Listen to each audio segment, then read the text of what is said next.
வியாதிகள், நோய்கள், நம்முடைய ரெகுலர் லைஃப் வித்தியாசங்கள் என்ன இருக்கிறதோ அதை ஆண்டவர் முன்னமே சொல்லி வைத்திருக்கிறார். கர்த்தருடைய பிள்ளைகள், தேவன் பலமுறை சொல்லுவார், நான் முன்னமே உங்களுக்கு சொல்லியிருக்கிறேன், நான் முன்னமே உங்களுக்கு சொல்லுகிறேன், நான் முன்னமே உங்களுக்கு சொல்லியிருக்கிறேன். ஸ்பெஷலி மத்தேயு 24ஆம் அதிகாரத்துல அவர் அப்படியே ஓபனா சொல்லுவார். பதறாதீங்க. நல்ல ஃபர்ஸ்ட் நான் சொல்றது மட்டும் மனசுல வச்சுங்க ப்ளீஸ். கிவ் இம்பார்ட்டன்ஸ் அண்ட் கொஞ்சம் அதுக்கு ஒரு ரெஸ்பெக்ட் கொடுங்க. ஏன்னா வெளிப்படுத்தல் யார் ஒருத்தர் சரியா படிக்கிறது இல்லையோ, ஏசாயா ஒருத்தர் யார் சரியா படிக்கிறது இல்லையோ, எசேக்கியேல் யார் சரியா படிக்கிறது இல்லையோ, டேனியல் யார் சரியா படிக்கிறது இல்லையோ, மத்தேயு, மார்க், லூக்கா, யோவான் இதை பத்தி சீரா படிக்காதவங்க நிச்சயமா இயேசு கிறிஸ்து வருகையை பத்தி அவங்களுக்கு தெரியலன்னு தான் அர்த்தம். இதெல்லாம் லிங்க். என்ன நடக்க போகுதோ அதை ஏசாயா சொல்லியிருக்கிறார், எசேக்கியேல் சொல்லியிருக்கிறார். ஸ்பெஷலி டேனியல் வந்து ரொம்ப reputed person, is a totally dedicated person. அவர் வந்து இயேசு கிறிஸ்துவினுடைய வருகை அவரை தனியா பிரிச்சதுக்கு காரணமே ஒரு தனிப்பட்ட ஒரு யோவான் ஸ்நானகனை போல பிரித்தெடுக்கப்பட்டு ஒரு வித்தியாசமான கலப்படம் இல்லாமல் வாழ்ந்து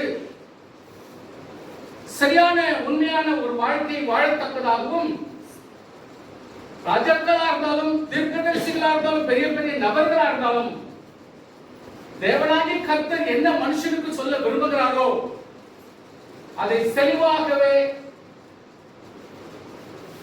ஸ்பஷ்டமாகவே அது தீர்க்கமாகவே சொல்ல டேனியல் தெரிந்து கொள்ளப்பட்டவர். ஆனபடினால் டேனியல், எசேக்கியேல், ஏசாயா வெளிப்படுத்தின விசேஷம், and then especially இயேசு கிறிஸ்துவானவர் முன்னால என்ன சொல்லப்பட்டது, பின்னால என்ன நடக்க போகுதுன்னு இந்த 4 சுவிசேஷங்கள் சொல்லுது. சோ ஆனபடினால் இந்த காரியங்களை நாம் ஒருவேளை படிக்க முடிந்தாலும் படிக்க முடியாவிட்டாலும் சபைகளிலே சில முக்கிய கருத்துக்களோட இவைகளை பகுத்து வகுத்து சொல்லும் பொழுது நாம் கணக்கில்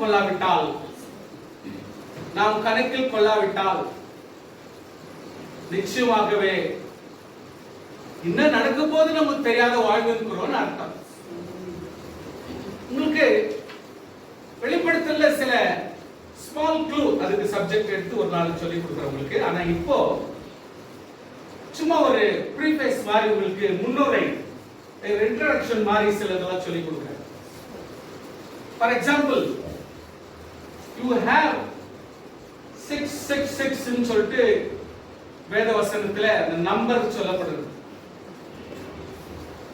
It is the number of a person. It is not the number. Number is not important. Number of a person. அந்த சொரூபத்தினுடைய எந்த அதனுடைய என்ன ஒரு பொருள் அல்ல.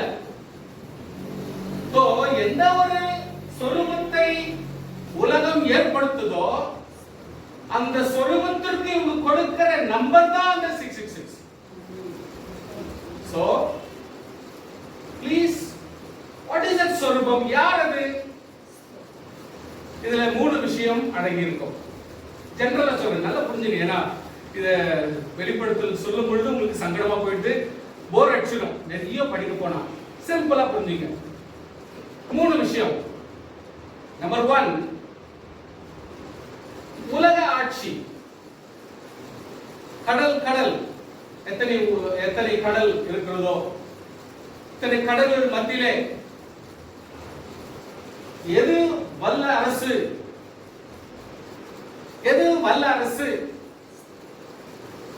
so which is the great city நீ சொன்னா நம்ம பப்பாபிடம்.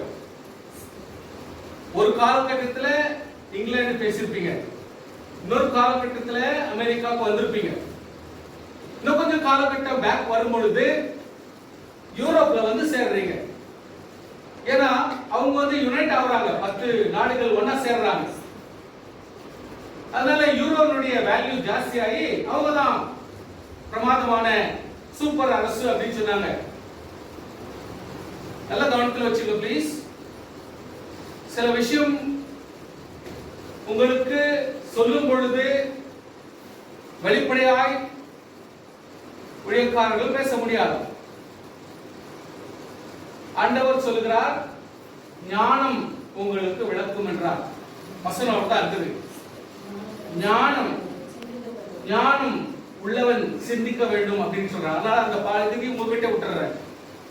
புத்தி இருந்தா நம்மளே சிந்திக்கணும் அப்படின்னு சொல்லப்படுகிறது. எப்படின்னா, who is having the great network in the world?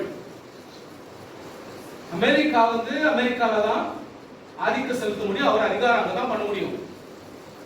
அவர் வந்து என்ன அப்படியெல்லாம் பண்றீங்க நீங்க கேட்டாக்கா, இது எங்களுடைய இஷ்டம், எங்களுடைய பர்சனல் மேட்டர், என் காலத்தில் நீங்க தலையிடாதீங்கன்றாங்க. அதே மாதிரி ஒவ்வொரு நாட்டிலேயும் அவங்களுடைய உரிமை அவங்கவுங்க அரசாட்சி பண்றாங்க. வேற யாரும் போய் அவங்க क्वेश्चन பண்ண முடியாது. எதுல அக்ரிமெண்ட் பண்றோமோ அதுல தான் சம்பந்தப்பட முடியும். அதுபோல எந்த ஒரு ராஜ்யமும் அவங்கவுங்க ராஜ்யத்துல தான் வல்லுநர்களா இருக்காங்க. ஆனா உலகத்தில் உள்ள எல்லா நாடுகளிலும் ஐக்கியமும் நெட்வொர்க் உள்ள ஆள் யார்? யார் அவர் முக்கியமானவர்? யார்? who is that white card? who is that having network, total network? who is having the connection? உரிமை எங்களுக்கு சப்போஸ் என்னுடைய இந்த பில்டிங் வாங்கணும், ரெஜிஸ்டர் பண்ணிட்டோம், இப்பொழுது வரைக்கும் டாக்ஸ் கட்டிட்டோம். அதனால யார் வந்து கேட்டாலும் இது யாருதுன்னு கிளியரா அவங்க தெரிஞ்சுக்கிறாங்க. இப்பொழுது இருக்கிற காலகட்டத்தில் நெட்வொர்க் மூலமாவே தெரிஞ்சுக்கலாம் இந்த பில்டிங் யார் பேர்ல இருக்குது, எவ்வளவு வரைக்கும் டாக்ஸ் கட்டிக்குது, அந்த ஒவ்வொரு டாக்ஸ் ரெசிப்டும் எடுத்து பார்த்துடலாம். அவ்வளவு தூரத்துக்கு இன்னைக்கு வளர்ந்துருச்சு. அப்படி இன்றைக்கு நான் எவ்வளவு தூரத்துல நான் பலப்பட்டிருக்கிறேனோ அதுல மட்டும்தான் உரிமை கொண்டாட முடியும். அதுபோல இன்னைக்கு ஒருவேளை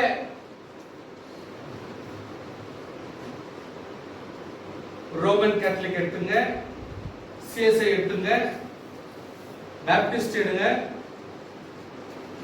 சிஎஸ்ஐ அதாவது இப்படி லுத்ரன், அப்புறம் ஆங்கிலிக்கன், ஜெகோவா விட்னஸ், இந்த மாதிரி வித்தியாசமான நிறைய இருக்குது. அதாவது கிட்டத்தட்ட ஒரு 140 டிவிஷன்ஸ் இருக்குது. இன்னும் வெளியில யாருக்கும் தெரியல.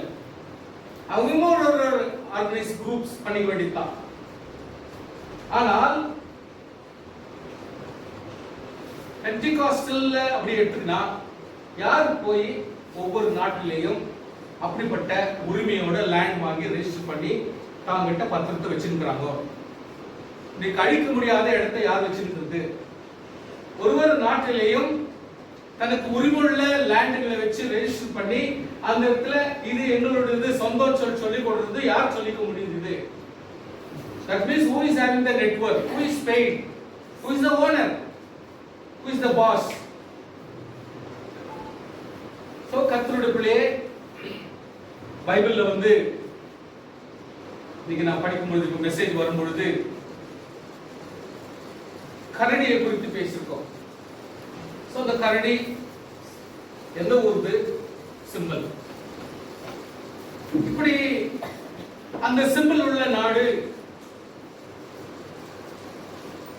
10 நாடு, யூரோப்ல இருக்கிற 10 நாடுகளையும் ஓவர்டேக் பண்ணி இன்னைக்கு அவர் ஒரு சூப்பர்விசியாக இருக்கிறார்னு சொன்னால் யார் சூப்பர்? உலகத்தினுடைய அதிகாரி யாருக்கு இருக்குது? ஞானம் உள்ளவன் சிந்திக்க கடவன். இங்க கூட நானே ஒரு கன்ஃபியூஷன்ல தான் உங்களை விட்டுறேன். ஏன்னா சொன்னா உங்களுக்கு தப்பா போயிடும். நம்ம சொல்ல முடியாது, யாரையும் குறைப்படுத்த எங்களுக்கு இஷ்டம் இல்லை. கர்த்தருடைய பிள்ளை அதிகாரம் பண்றது சில பேர் சொல்றாங்க, ஓ பாபிலோன்ன்றது யாரு? ஆண்டவர் வெளிப்படுத்துற விசேஷத்துல பாபிலோன், ப்ளீஸ் லிசன், கொஞ்சம் கவனிங்க. பாபிலோனை குறித்து சொல்லப்பட்டிருக்கிறது. who is that Babylon? நிறைய அமெரிக்கன்ஸ் தன்னுடைய மெசேஜ்ல போடும் பொழுது அமெரிக்கா தான் பாபிலோன், அதுதான் சீர்கட்ட நாடு அப்படின்ட்டு அவங்களே சொல்லிக்குவாங்க. ஏன்னா அவங்க நடக்கிற சூழ்நிலையை பாக்குறாங்க. பட் நம்ம ஜெனரல் பெர்ஸ்பெக்டிவ் பார்க்கணும். உலகத்தில் இருக்கிற கடல்கள் மத்தியிலே அதிகாரம் செலுத்தக்கூடிய அந்த சூப்பர் பவர் எது? அதை நீங்க திங்க் பண்ணு. நம்பர் 2, உண்மையாகவே அதிகாரத்தை பயன்படுத்தக்கூடிய நபர்கள் எவ்வளவு தூரத்துக்கு ஆட்சி படைக்க முடியும்? இப்ப நான் ஆட்சி படுத்தா என்னுடைய லேண்ட், என்னுடைய ஜனங்கள், என்னுடைய சபை இவ்வளவுதான் ஆட்சி படைக்க முடியும். ஆனால் சில நேரத்தில் அதிகாரம் படைக்கிறதுனால எவ்வளவு பேருக்கு எவ்வளவு நெட்வொர்க் இருக்குது, எவ்வளவு காரியம் இருக்குது, எவ்வளவு தூரத்துக்கு அவங்க ஆதிக்கம் செலுத்த முடியும். So land power. Number 2, man power. இதுதான் சாத்தானுடைய வெளிப்படக்கூடிய ரூட். நம்பர் 3, உங்களுக்கு எல்லாருக்கும் தெரியும், சாத்தான் பிசாசானவன் அப்படின்றது தெரியும். These are the only 3 elements with something can come out, with something can happen. இத வெளிப்படுத்தலையும் சரி, டேனியல்லும் சரி, எசேக்கியேல்ல சரி, ஏசாயாவிலும் அது கிளியராக சொல்லியிருப்பாங்க. சோ விசுவாசியே, உங்களுடைய உள்ளத்திலே ஒரு பயத்தையோ ஒரு பெரிய வேதனையோ தூக்கி போடாதபடிக்கு சிந்திக்கக்கூடிய ஒரு காரியம் என்னவென்றால், விசுவாசி தன்னை விசுவாசியாக காத்துக் கொண்டால் எந்த விதத்திலும் நீ பாதிக்கப்பட இயேசு கிறிஸ்து விட மாட்டார். அதுதான் உண்மை. But at the same time, எங்க வாழ்ற, எப்படி பழகுற, எங்க மூவ் பண்ற, இதை நீ சிந்தித்து தான் உன் வாழ்க்கையை அமைக்கணும். யாரோ ஒருத்தர் பணம் கொடுத்துட்டாங்க, நான் போய் அங்க ஊழியம் பண்றேன்னா கொடுக்குறவங்களுக்கு ஒண்ணும் தெரியாது, நல்ல மனசோட ஆஃபர் பண்றாங்க. ஆனால் நாம் செய்கிற ஊழியம் எந்த இடத்துல செய்ய வேண்டும், எப்படி செய்ய வேண்டும், எவ்வளவு தூரத்துக்கு செய்ய வேண்டும், இது நான் கொஞ்சம் புரிஞ்சுதான் ஞானத்தோடு தான் இந்த காரியங்களை செய்யணும். ஆமென். கொஞ்சம் கவனிங்க ப்ளீஸ். சோ கர்த்தருடைய பிள்ளைகள் எப்பொழுதுமே இந்த காரியங்களை அனுசரித்து வாழ வேண்டும். நாம் என்ன பேசுகிறோம் வெரி இம்பார்ட்டன்ட். எந்த ஜனங்களோடு எப்படிப்பட்ட பாஷை பேசுகிறோம், ரிலிஜியன் சம்பந்தப்பட்டதும் பாஷை சம்பந்தப்பட்டதும் பேசும் பொழுது எவ்வளவு தூரத்துக்கு நம்ம அடக்கணும். கர்த்தருடைய பிள்ளைகள் இந்த வெளிப்பாடு என்ற கதை வரும் பொழுது பல நேரத்தில் 666 என்ற சப்ஜெக்ட் வந்தாலும் சரி, அதுல இன்னொரு முக்கியமான விஷயத்தை உங்களுக்கு சபைக்கு சொல்லிடணும் ஆசைப்படுறேன். நானும் சொல்லிடுறேன், அதை போய் மனசுல வச்சுங்க. ரேஷன் கார்டு கொடுத்துருக்காங்க, உங்களுக்கு ஐடென்டிட்டி கிடைச்சிருக்குது. Now they are forcing Aadhaar card. Now இப்ப இன்னொன்னு என்ன வந்திருக்குற லிங்க், ஒரு மனுஷன் ஆதார் கார்டு வச்சிருந்தா அவங்களுடைய போன் அதுல இருக்கணும். எந்த மனுஷனுடைய போன், அந்த போன் ஆதார்ல இருக்கணும். இல்லாவிட்டால் ஒத்துக்க முடியாது. So now next, எப்போ ஒரு மனுஷன் போன் வச்சுக்கின்னு அந்த போன் ஆதார்ல லிங்க் பண்ணானோ அதே 2 லிங்க் தான் நீங்க இன்கம் டாக்ஸ் கொடுக்கணும். That means to say, நீ எந்த விஷயத்தில் ஈடுபட்டாலும் definitely உன்னுடைய போன் உன்னுடைய ரேஷன் கார்டை சொல்லிடும், உன்னுடைய ஆதார் கார்டை சொல்லிடும், உன்னுடைய இன்கம் டாக்ஸ் சொல்லிடும், உன்னுடைய டோட்டல் ஃபேமிலி டீடைல்ஸ் சொல்லிடும். புரியுதுங்களா? சோ உலகம் எவ்வளவு தூரத்துக்கு ஒரு மனுஷனையும் ஒரு குடும்பத்தையும் கண்ட்ரோல்ல கொண்டு வருதுன்றத நீங்க கொஞ்சம் சிந்திக்க வேண்டும். கர்த்தருடைய பிள்ளைகள் ஞானத்தை பயன்படுத்த வேண்டும். இன்னைக்கு கூட நிறைய பேர் இருக்கிறாங்க, எனக்கு தேவையில்லை, ப்ராப்பர்ட்டியே தேவையில்லை அப்படின்னு வாழ்றவங்க இருக்கிறாங்க. அது வந்து ஓவர். அதே நேரத்தில் சில பேர் சொல்றாங்க நான் எங்கேயும் போக மாட்டேன், எங்கேயும் வர மாட்டேன் அப்படின்னு ஐடென்டிபிகேஷன் இல்லை. ஃபார் எக்ஸாம்பிள் நீங்க வெளிநாட்டுக்கோ இல்ல இங்க இருக்கிற பக்கத்து தேசத்துக்கு போகணும்னாலே definitely you need a passport. ஆனா நல்லா கவனிச்சு பாருங்க, உங்க பாஸ்போர்ட் நம்பர் போட்டாலே போதும், உலகத்தோட கடைசியில இருக்கிற ஒரு நாடு உங்களுடைய பாஸ்போர்ட் நம்பர் போட்டா உங்க குடும்பத்தினுடைய total detail with photo with டீடைல்ஸோட பண்ணி கொடுத்துரும். ஏன்னா நம்ம எந்த நாட்டுக்கு போனாலும் அவங்க கிளியரா சொல்லிடுறாங்க, how is Ashok Raj, மூஞ்சி கொஞ்சம் சேஞ்ச் ஆயிருக்கு, எஸ் அது ஒன்றும் ப்ராப்ளம் இல்லை. 18 இயர்ஸ் உள்ள இருந்தா எவ்ரி 5 இயர்ஸ் சேஞ்ச் ஆயிடுன்னு சொல்லிட்டு போட்டோஸ் கூட அவங்க போடுறாங்க. ஸோ அதனால ஒவ்வொரு மனுஷனுடைய ஐடென்டிட்டியும் உலகம் வந்து கேப்சர் பண்ணி அவங்களுடைய கண்ட்ரோல்ல வச்சுக்கிறாங்க. ஸோ உலகம் அட்மினிஸ்ட்ரேஷன் நீங்க வந்து நெக்லெக்ட் பண்ண முடியாது. கொடுக்கல் வாங்கல் அப்படின்ற சூழ்நிலைக்கு போகுதுன்னா இன்றைக்கு ரேஷன் கார்டு இருக்கிறதுனால தான் நீங்க போய் வாங்குறீங்க. ரேஷன் கார்டு இல்லைன்னா உங்களுக்கு கொடுக்க போறது இல்லை. சோ ரேஷன் கார்டு இல்லாதவங்க நீ ரேஷன் வாங்கலன்னு அர்த்தம். Very simple it is. So அது போல இன்னும் ஞானம் வளர்ந்து ஒருவேளை அப்ராடுக்கு போய் இல்ல எப்ப பாரு நீ பாஸ்போர்ட்டை காட்டிட்டு விவகாரம் பண்றதை விட ஒரு சிப் உள்ள பொருத்திக்கோ, இல்ல சிப் இங்க போட்டுக்கோ, இல்ல எங்கடா போட்டுக்கோனா அப்படிப்பட்ட சூழ்நிலை வருதுன்னா சில பேர் அதை செய்யறாங்க. ஏன்னா சில பேர் வழிகள் எப்படி செய்யறாங்கன்னா, ஒரு புது ஹோட்டல் கண்டுபிடிச்சா போதும் உடனே போய் அதில் சாப்பிடும். ஒரு நல்ல ஒரு இது ஓபன் பண்ணிட்டா போதும் அதுல போய் கலந்துக்கணும், செஞ்சுக்கணும். சில பேருக்கு த்ரில். விசுவாசியே, நூதன மனுஷனாய் நீ இராதே. நீ எப்பொழுதுமே கொஞ்சம் பொறுத்து இருந்துதான் வேலை செய்யணும். நீ அப்படி எல்லாத்துலயும் ஜம்ப் பண்ண ஆரம்பிச்சிட்டீங்கன்னா ஒரு கட்டுப்பாடுக்குள் நீ அவர்களுடைய பிடியிலே பிடிக்கப்படுவாய். அதனால்தான் நான் பல முறை சொல்லுவேன், மிஸ்டர் அசோக் ராஜ், எனக்கு நான் போகணும்னு நீ பிளான் பண்ணாது. முதல்ல மாதிரி எப்பனா ஃபாரின் போலாம், அங்க போய் ஊழியம் பண்ணலாம், அங்க போய் கான்ஃபரன்ஸ் அட்டெண்ட் பண்ணலாம், தெரிஞ்சுக்கலாம் பண்ணாத. ஏன்னா இப்படிப்பட்ட உந்துதல் ஒருவேளை வருமானால் நீ சிக்கிக்கொள்ள வேண்டிய சூழ்நிலை வரும். ஆனபடினாலே உன்னுடைய வாழ்க்கை, உன்னுடைய நடமாட்டம், உன்னுடைய பேச்சு, உன்னுடைய செயல், உன்னுடைய பணம், உன்னுடைய குடும்பம் கண்ட்ரோல்ல இருக்கணும். It should be control. ஞானம் அவைகளை விளக்க வேண்டும். ஆவிக்குரிய ஞானம் இவைகளை விளக்கும். ஆனபடினாலே please, if you are planning to do something or go somewhere, நீங்க கொஞ்சம் கவனமா செய்யணும்.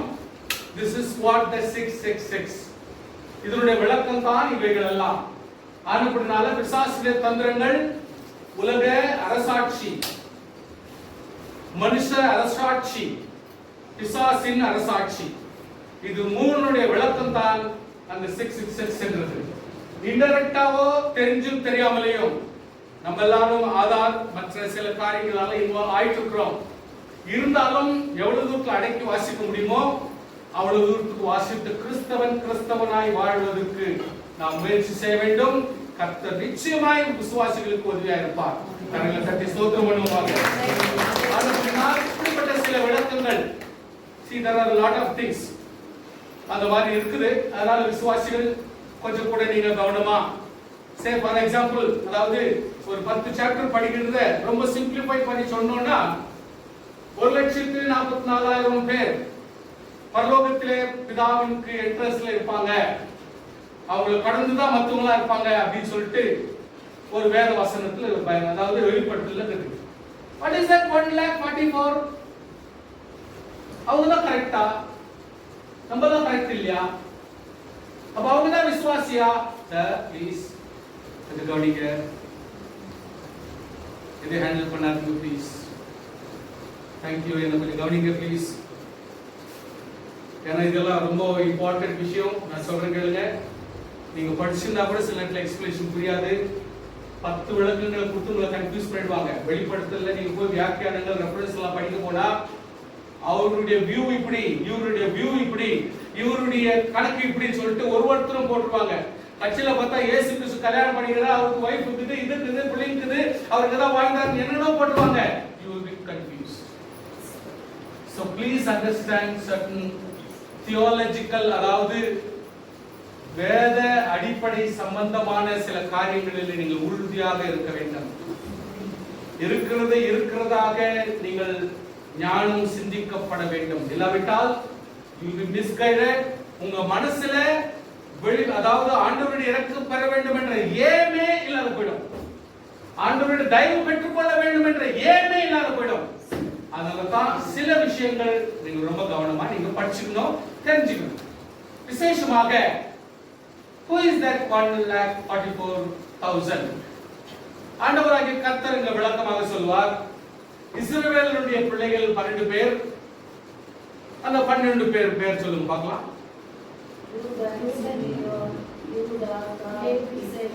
ஒண்ணா சொல்லுங்க.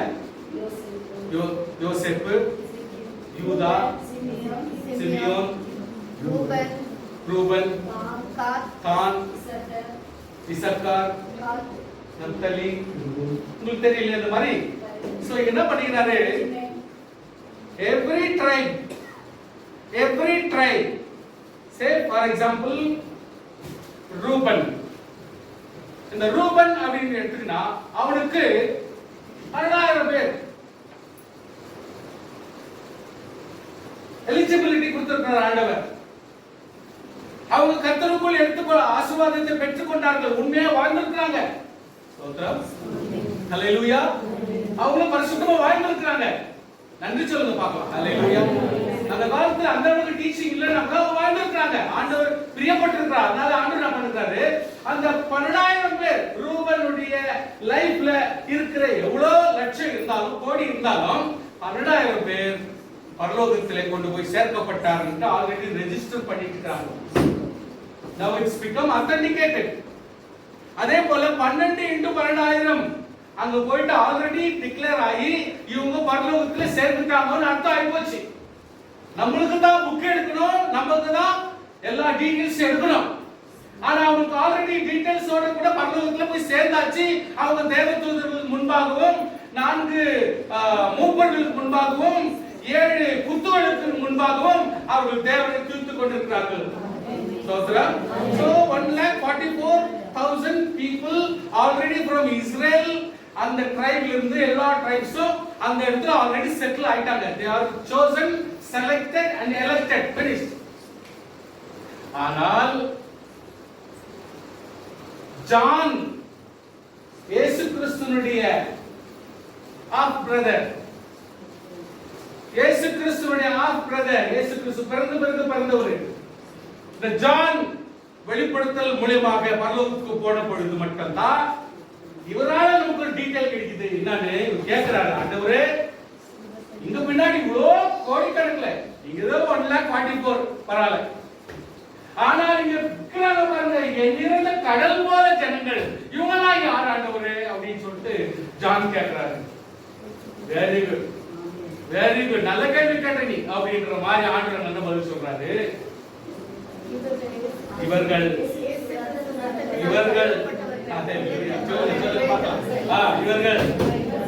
இவர்கள் யாரு? இயேசு கிறிஸ்து ரத்தத்தினால் கழுவப்பட்டவர்கள். இதெல்லாம் வெள்ளம் வருதா? உயரத்துக்கு பார்க்கலாம். வெள்ளம் வருதா? இதெல்லாம் சூடு பிடிக்கணும். இதான் நம்ம இயேசு கிறிஸ்துவின் ரத்தத்தினாலே.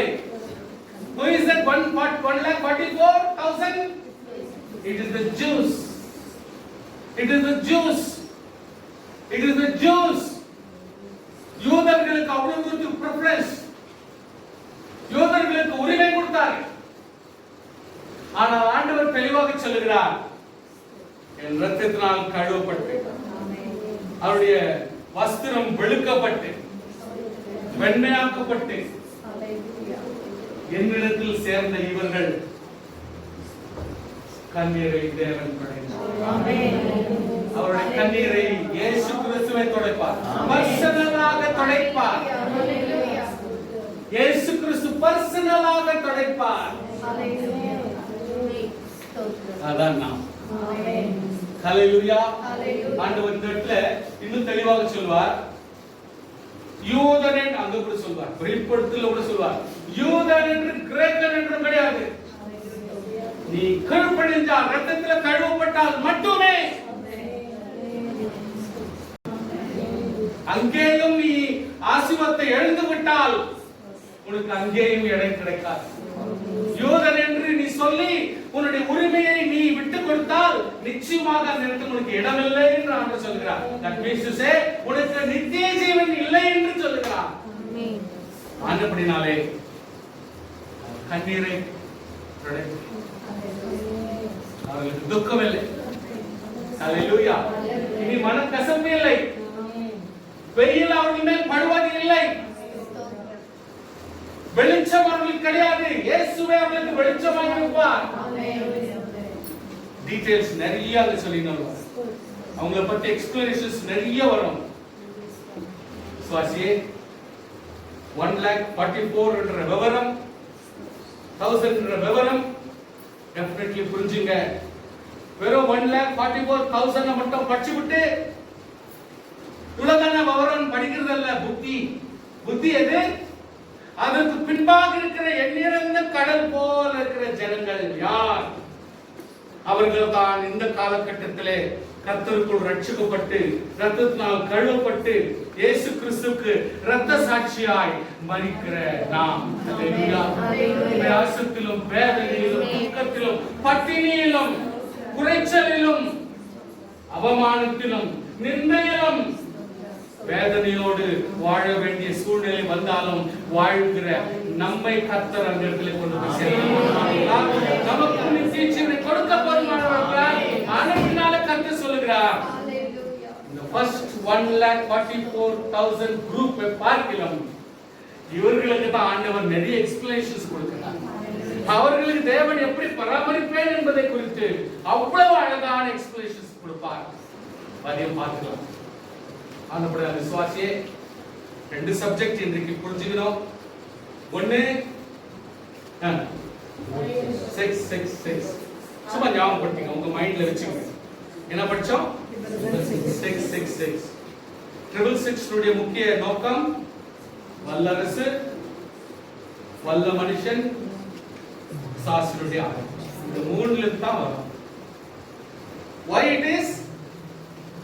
இது எங்க வருது? நான் தான் இயேசு, நான் தான் கர்த்தர், நான் தான் கர்த்தருடைய தெரிந்து கொள்ளப்பட்டவர், நான் தான் ஊழியக்காரன், நான் தான் பாஸ்டர், நான் தான் அப்படின்னு நினைக்கிறான் பாரு. அவன் கர்த்தருக்கு விரோதமாய் செயல்படுகிறான். அந்த கிரியைக்கு தான் பிசாசுடைய கிரியும் 666. இதோட விளக்கமே அதான். ஆனபடினாலே விசுவாசிகள் எப்பொழுதுமே கர்த்தருடைய பிள்ளைகள் இந்த 666 என்ற அடையாளம் கிறிஸ்துவை தொழுகிறவங்க எந்த ஒரு மதத்தில் இருந்தாலும் நான் தானா அப்படின்னு ஒருத்த வந்து ஆதிக்க செலுத்துறானே,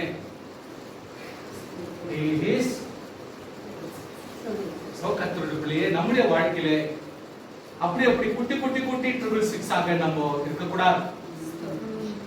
666 மினி 666 ஆக நம்ம வாழக்கூடாது. கர்த்தத்தினாலே கழுவப்பட்டபடினாலே நாம் கர்த்தருக்கு என்று ஒப்பு கொடுக்க வேண்டும். So we know the subject 1 666. Number 2 1,44,000 யூதர்கள். இந்த ரெண்டு சப்ஜெக்ட் ஓரளவுக்கு இன்னைக்கு மறக்க முடியாதுன்னு நினைக்கிறேன். புரிஞ்சுங்களா? இந்த வெளிப்படுத்தல் வந்து நீங்க ரொம்ப சிம்பிளா புரிஞ்சுக்கணும். காம்ப்ளிகேட் படிச்சுட்டே இருந்தீங்கன்னாக்க உங்களால புரியாது, காம்ப்ளிகேஷனா இருக்கும். ஒத்து வாக்கியங்கள்ல போனீங்கன்னா definitely you will be misguided. அதனால விசுவாசிகள் எப்பொழுதுமே அந்த கோணத்துல இருக்கணும். பரிசுத்தாவியோட கைடன்ஸ்ல நீங்க செய்யணும் அந்த வேலையை. இல்லாவிட்டால் you will be misguided. So கர்த்தருடைய பிள்ளைகள், இன்றைக்கு ஒரு சின்ன ஒரு சப்ஜெக்ட் உங்களோட நான் சொல்லி தைரியப்படுத்த விரும்புகிறேன், உஷார்படுத்த விரும்புகிறேன். சரியா சொல்லப்போனா உஷார்படுத்தலாம் அப்படின்னு விரும்புகிறேன். இந்த இடத்துல ரொம்ப நல்ல வசனங்கள் கண்டிப்பாக ஒவ்வொரு விசுவாசியும் படித்து தெரிந்து கொள்ள. இப்போ காலகட்டத்துல எப்படி நுழையிறாங்க, எப்படி அடிக்கிறாங்க, எப்படி நாசப்படுத்துறாங்க, அவங்களுக்கு என்ன அதிகாரம் இருக்குது, அவங்க ஏன் இதெல்லாம் பண்ணணும், ஏன் பண்ணணும், யாரை பண்ணணும், இதெல்லாம் கர்த்தர் எப்படி சொல்லி கொடுத்திருக்கிறாரு, எப்படி வாழ சொல்லிக்கிறார், எப்படி ஜீவிக்க சொல்லிக்கிறார், இதெல்லாம் வச்சும் தெளிவாக இன்றைக்குரிய மெசேஜ் பேரு end of the world. end of the world. உலகத்தின் முடிவு. உலகத்தின் முடிவு end of the world அப்படின்ற ஸ்மால் சப்ஜெக்ட் உங்களுக்கு ஆல்ரெடி எக்ஸ்பிளைன் பண்ண 666 நான் எக்ஸ்பிளைன் பண்ண போறதுல 1,44,000 எக்ஸ்பிளைன் பண்ண போறதுல இது உங்க மனசுல வந்துச்சு. சோ இப்போ நம்ம படிக்க போறது end of the world, உலகத்தின் முடிவு. சோ இத டெஃபினெட்லி நம்ம படிச்சுக்கணும். முடிஞ்சவங்க தயவு செய்து நீங்க மார்க் பண்ணி வச்சுங்க. அந்த கொட்டேஷன்ஸ் நீங்க கண்டிப்பா எடுத்துங்க. எப்போ டைம் கிடைக்குதோ நீங்க படிச்சுக்கணும். ஆனா டோட்டலா நீங்க படிச்சு ரெடி ஆயிடணும். இதெல்லாம் தியரம்ஸ். இந்த தியரம்ஸ் நீங்க படிச்சுட்டு ரெடி பண்ணிக்கலனா you cannot go for the examination. Definitely theorem தெரியாத ஒரு மனுஷன் எக்ஸாம் பாஸ் பண்றது சரித்திரமே கிடையாது. பேசிக்கா அந்த தியரம் வேணும். அந்த தியரம் தான் இன்னைக்கு நம்ம சொல்ல போறோம். லூக்கா 18:8 படிக்கிறது வந்துச்சுன்னா நீங்க படிக்கலாம். நீங்க இதெல்லாம் ரொம்ப அத்தியாவசியமான எழுதுறவங்க நீங்க படிக்க வேணாம், நீங்க எழுதிக்கினா போதும்.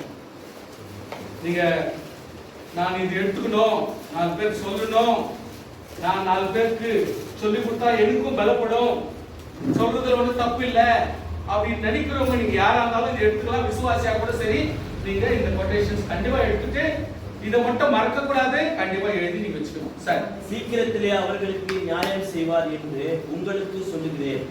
ஆகிலும் மனுஷகுமாரன் வரும்பொழுது பூமியிலே விசுவாசத்தை காண்பாரோ. ஹalleluya. ஐயா ஆண்டவர் நான்றாரு கவனிங்க. இந்த கவனிச்சு நீங்க படிச்சிருந்தீங்களா ப்ராப்ளம். கொட்டேஷன் ஜஸ்ட் லூக் 18:8 இதை எழுதுறது ரொம்ப நேரம் ஆகாது. எழுதிடணும், டக்கு நீங்க பார்க்கணும். நீங்க படிச்சிருந்தீங்களா அப்புறம் மெசேஜே வராது, மெசேஜே படிக்க முடியாது. அதுதான் கொஞ்சம் கவனமா இருக்க ப்ளீஸ். அதை எழுதிட்டு டக்குன்னு என்ன பாருங்க. என்ன விஷயம் பண்ணா யார் என்ன மாதிரி கிரியை பண்றாங்க, யார் என்ன பண்றாங்க அதை சீர்படுத்துறேன். அதை படுத்துறதுக்கு முன்னாடி என் ஜனங்களுக்கு விசுவாசம் இருக்குதான்றதை நான் செக் பண்ணணும் அப்படின்றார். பேச மாட்டேங்கிறீங்களா? ஹalleluya. என் ஜனங்கிட்ட, என் ஊழியக்காரர்கிட்ட, என் ஜனங்கிட்ட, என் ரட்சிக்கப்பட்டவர்கிட்ட விசுவாசத்தை நான் காண்பேனோ அப்படின்றார். அப்போ ஃபர்ஸ்ட் ஆண்டவர் சாசின் கிரியைகளையும் மற்ற காரியங்களையும் சரிப்படுத்துறதுக்கு முன்னாடி ஆண்டவர் என்னத்தை பார்க்கிறார்? விசுவாசிகளுடைய விசுவாசத்தை பார்க்கிறார், எதிர்பார்க்கிறார். ஹalleluya. சோ அதுதான் ரொம்ப முக்கியம். மறுபடியும் சொல்றேன், இந்த மெசேஜ்னுடைய முக்கிய கோணமே அதான். விசுவாசிகளா இருக்கிறார்களா? இதுதான் அந்த இடத்துல ஒரு முக்கிய கருத்தாக இருக்கிறது. 2 பேதுரு 3ஆம் அதிகாரம் 9 14. 2 பேதுரு 3ನೇ ಅಧ್ಯಾಯ 9-14. தாமதிக்காரர்கள் என்கிறபடி கர்த்தர் தமது வாக்குத்தத்தத்தை குறித்து தாமதியாராமல் ஒருவர் கெட்டு போகாமல் எல்லாரும் மனம் திரும்ப வேண்டும் என்று விரும்பி நம்ம நீடே பொறுமையுள்ளவராக இருக்கிறார். கர்த்தருடைய நிறைவேற்றுடன் வருகிறதுமாக வரும். அப்பொழுது வானங்கள் மடமட என்று அகன்றும் பூதங்கள் வெந்து உருகிப்போம், பூமியின் அதில் உள்ள கிரியைகளும் எரிந்து அழிந்து போம். இப்படி இவையெல்லாம் அழிந்து போகிறதுபடியால் நீங்கள் எப்படிப்பட்ட பரிசுத்த நடக்கையும் தேவ பக்தியும் உள்ளவர்களாய் இருக்க வேண்டும். இதெல்லாம் நடக்கணும்னா விசுவாசிகள் காப்பாற்றப்படணும். விசுவாசிகள் பைபிள் பார்த்து பாருங்க. நீ சொல்றது கேட்டுருமா போதும், கேட்டு இருக்கிறாங்களே பைபிள் தேடாதீங்க, பாருங்க என்ன பாருங்க ப்ளீஸ்.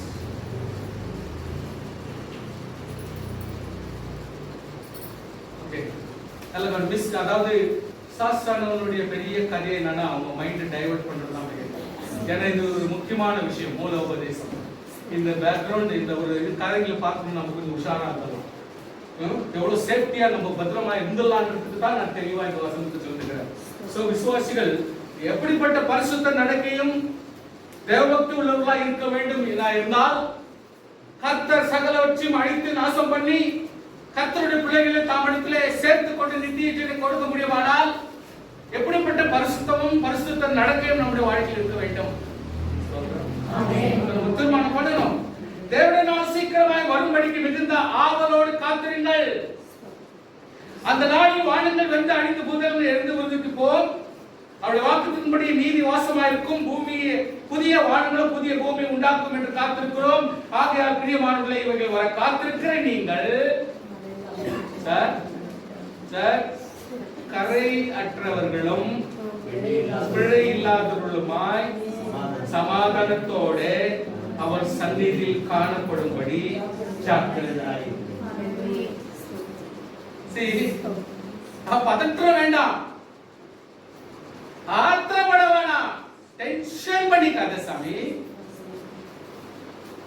கரை, அதாவது தேவையில்லாத பாவக்கிரியைகளை டச் பண்ணாதபடி, பிழை இல்லாத தப்பே இல்லாத ஒரு அளவுக்கு சமாதானத்தோட, அது சமாதானமா செய்யும். சும்மா இருக்கலாம், தப்பு இல்லாம இருக்கலாம், முடிஞ்ச அளவுக்கு நம்மளால என்ன முடியும் எவ்வளவு தூரத்துக்கு அந்த மாதிரி வாழ்ந்து சமாதானத்தோட அவர் சந்நிதியிலே காணப்படும்படி ஜாக்கிரதையாய். வெரி வெரி இம்பார்ட்டன்ட் வசனங்கள். இதை ரொம்ப ரொம்ப கேர்ஃபுல்லா நம்ம படிக்கும் பொழுது, உன்னிருப்பா படிக்கும் பொழுது பத்திரம் பண்ணிக்கலாம். கர்த்தருடைய பிள்ளைகள் தங்களை பத்திரம் பண்ணிக்கலாம். இதெல்லாம் வருகைக்கு பேசிக்கான சத்தியங்கள். நம்மள ஆயத்தப்படுகிற வாழ்றதே அந்த மாதிரி வாழ்ந்துட்டா போதும். நீங்க ஒன்றும் பெருசா சாதனையில கொண்டு வர வேண்டியது ஒண்ணுமே இல்லை. வாழ்றதுல அந்த குவாலிட்டியில நம்ம வாழ்ந்த ஆரம்பிச்சுட்டா போதும். அதோட பிராக்டிஸ் ஆயிடும். அல்லேலூயா. வெளிப்படுத்தல் 21:1 பிரகடನೆ 21ನೇ ಅಧ್ಯಾಯದ 1ರಿಂದ ಯೋಬನಾಗೆ ನಾನು புதிய எருசலேமாகிய பரிசுத்த நகரத்தை தேவனிடத்தில் பரலோகத்தில் விட்டு இறங்கி வர கண்டேன். அதுதான் புருஷனுக்காக அலங்கரிக்கப்பட்ட மணவாட்டியை போல ஆயத்தமா இருக்கிறது. சபை எப்பொழுதுமே மணவாளனை சந்திக்க ஆயத்தமாகவே தான் இருக்கும். புருஷன் இப்படி போறாருன்னா பொண்டாட்டி கண்டிப்பா ஓரக்கண்ணிலாவது பார்க்குமா இல்லையா? எவ்வளவு வாட்டி பார்த்துட்டாலும் இப்போ போறாப்போ ஒரு ரவுண்ட் பார்க்கலான்னு தான் பார்க்கும். மணவாட்டி சபையாகிய சபை விசுவாசிகள் எப்பொழுதுமே மணவாளனை சந்திக்க ஆயத்தமாக தான் இருக்கிறார். மேலும் பரலோகத்தில் உண்டான ஒரு பெரு சத்தத்தை கேட்டார். அது இதோ மனுஷர்களிடத்திலே தேவனுடைய வாசஸ்தலம் இருக்கிறது. புரிஞ்சுட்டீங்களா? தேவனுடைய வாசஸ்தலம் எங்குது? கையை வைத்துங்க பாருங்க. ஆமா, ரொம்ப உஷாரா இருக்கணும். சும்மா டமார மாதிரி பேசிருக்கிறது இல்ல, சவுண்டா உதாரணத்துக்கு இருக்கிறது இல்ல. ஓ எல்லாம் அடங்கி நிற்பலாம், தேவையில்லாததெல்லாம் எகிர்ந்துருக்கு, பார்க்கணுன்னே அழுகிறது, இதெல்லாம் வேண்டாம். தந்திரமா வாழணும், புத்தியா வாழணும், ஞானமா வாழணும், அடக்கமா நம்மளை காப்பாற்றிக்கணும். ஏன்னா எதிர்வங்க எல்லாம் நிறைய பேர் இருக்கிறாங்க, ரட்சிப்பு இல்லாதவங்க நிறைய எதிர்வாங்க. ரட்சிக்கப்பட்டவங்க அமைதியா இருப்பாங்க, ஞானம் சிந்திக்க வைக்கும். அவரிடத்துல அவர் வாசமாயிருப்பார். தேவன் பரலோகம் எங்க மனுஷரிடத்திலே உண்டு. தேவன் அங்கதான் வாசமாயிருப்பார் நான் சொல்லுவேன். அந்த வசனம் என்னன்னா அருமையான வசனம். கொஞ்சம் அவர்களும் அவருடைய ஜனங்களாயிருப்பார்கள். தேவன் தாமே அவருடைய கூட இருந்து அவருடைய தேவனாய் இருப்பார். அவருடைய கண்ணீராவின் தேவன் துடைப்பார். இனி மரணம் இல்லை, துக்கம் இல்லை, அலறுதலும் இல்லை, வருத்தம் இல்லை, முந்தினங்கள் ஒழிந்து போய் என்று விளம்பினது. சிங்காசனத்தில் வீற்றிருக்கிறவர் இதோ நான் சதா சகலத்தையும் புதிதாக்குகிறேன் என்றார். தைரியம் பண்ணிக்கணும். டேமேஜ் ஆயிட்டுதா? கிட்னி டேமேஜ் ஆயிட்டுதா? என்னென்னவோ ஓதம் போடுறாங்க, என்னென்னவோ ஊதுறாங்க. நீ கொஞ்சம் சொல்றதுக்கு என்ன? என் கர்த்தர் புதிதாக்குன்னு சொல்லுகிறேன். ஹார்ட் புதிதாக்காண்டவர், புதிதாக்காண்டவர். தேவனுக்கு ஜெபம் தேவைப்படல. உனக்கு ஏன் தேவை? ஜெபம் பண்ணுகிறேன். புதிதாக்குகிற கர்த்தருக்கு ஸ்தோத்திரம். என் கிட்னியை புதிதாக்கும் ஆண்டவரே. எனக்கு இந்த ஜெபம் தோணல. ஏன் தோணல? எப்ப பார்த்தாலும் வருது. இயேசு நாமத்துல புதிதாக்குகிற கர்த்தருக்கு ஸ்தோத்திரம். இந்த வசனத்தை ஏன் படிக்க கூடாது? ஏன் இங்கிலீஷ் பண்ண கூடாது? எக்ஸர்சைஸ். சாப்பிடு யார் வாங்கினது? வந்து சாப்பிடு யார் வாங்கினது? அவெல்லாம் ஜெபிக்கிறவங்க. நீ எப்படின்னா பில் சாப்பிட்டு உன்னை பத்தி பேசலாம். ஆனா ஜெபிக்கிறதுக்கு தவறுன உன்னுடைய பிரிவிலேஜ் நீ இழந்துட்டேனா? உன்னுடைய பிரிவிலேஜ் நீ இழந்துட்டேன்னு அர்த்தம். விசுவாசிகள் நீ எப்படின்னா செய், எப்படின்னா சாப்பிடு, யூட்டிலைஸ் பண்ணி சாப்பிடாத போ. ஜெபிக்கிறது உன்னுடைய வழக்கம், அதை நீ செய்யணும். உன் உடம்பு வந்து கர்த்தருக்குரியது. அவர் இங்கதான் வாழ்றாரு, அவர் இங்கதான் செட்டில் ஆவாரு. அவருக்கு சேர்த்து அவர் படுக்கிறது, அவர் இருக்கிறது நாற்காலி இருக்குது, எல்லாமே இருக்குது. நம்ம கிட்ட தான் இருக்குது. பின்னும் அவர் இந்த வசனத்தையும் சத்தியத்தையும் உண்மை உள்ளவர் இவைகளை எழுது என்றால் அன்றியும் அவர் என்னை நோக்கி ஆயிற்று, நான் அல்பாவும் ஒமேகாவும் ஆதி அந்தமாய் இருக்கிறேன், தாகமாய் இருக்கிறவனுக்கு நான் ஜீவன் தண்ணீர் ஊற்றல் இலவசமாய் கொடுப்பேன். இலவசமாய் ஜீவ ஊற்று சார். ஜீவ டேங்க் இல்ல, ஜீவ கேன் இல்ல, ஜீவ சொம்பு இல்ல, ஜீவ கிளாஸ் இல்ல, ஜீவ ஊற்று. கவனிங்க. பிளஸ் உங்ககிட்ட என்ன எதிர்பார்க்கிறார்னா, ஜெயம் கொள்ளுகிறவன் எல்லாவற்றையும் சொந்தத்துக் கொள்ளுவான். ஜெயம் கொள்ள வேண்டும், நான் முன்னேற வேண்டும், கர்த்தரில் இம்ப்ரூவ் ஆக வேண்டும், நான் பலப்பட வேண்டும் என்று நினைக்கிற யாரா இருந்தாலும் நீங்கள் சுதந்திரம் வாங்கி பெற்றுக்கொள்ள வேண்டும். நான் அவன் தேவனா இருப்பேன், நான் குமாரனாய் இருப்பேன். ஹல்லேலூயா. Next we'll go Luke 21 அதிகாரம் 25 வசனத்திலிருந்து. லூக்கனு 21 அத்தியாயம் 25 இருந்து 28. ப்ளீஸ் இதெல்லாம் தியரம் கிளியரா எழுதிக்கங்க, நீங்க மார்க் பண்ணீங்க, நீங்க ஏதோ படிச்சீங்க.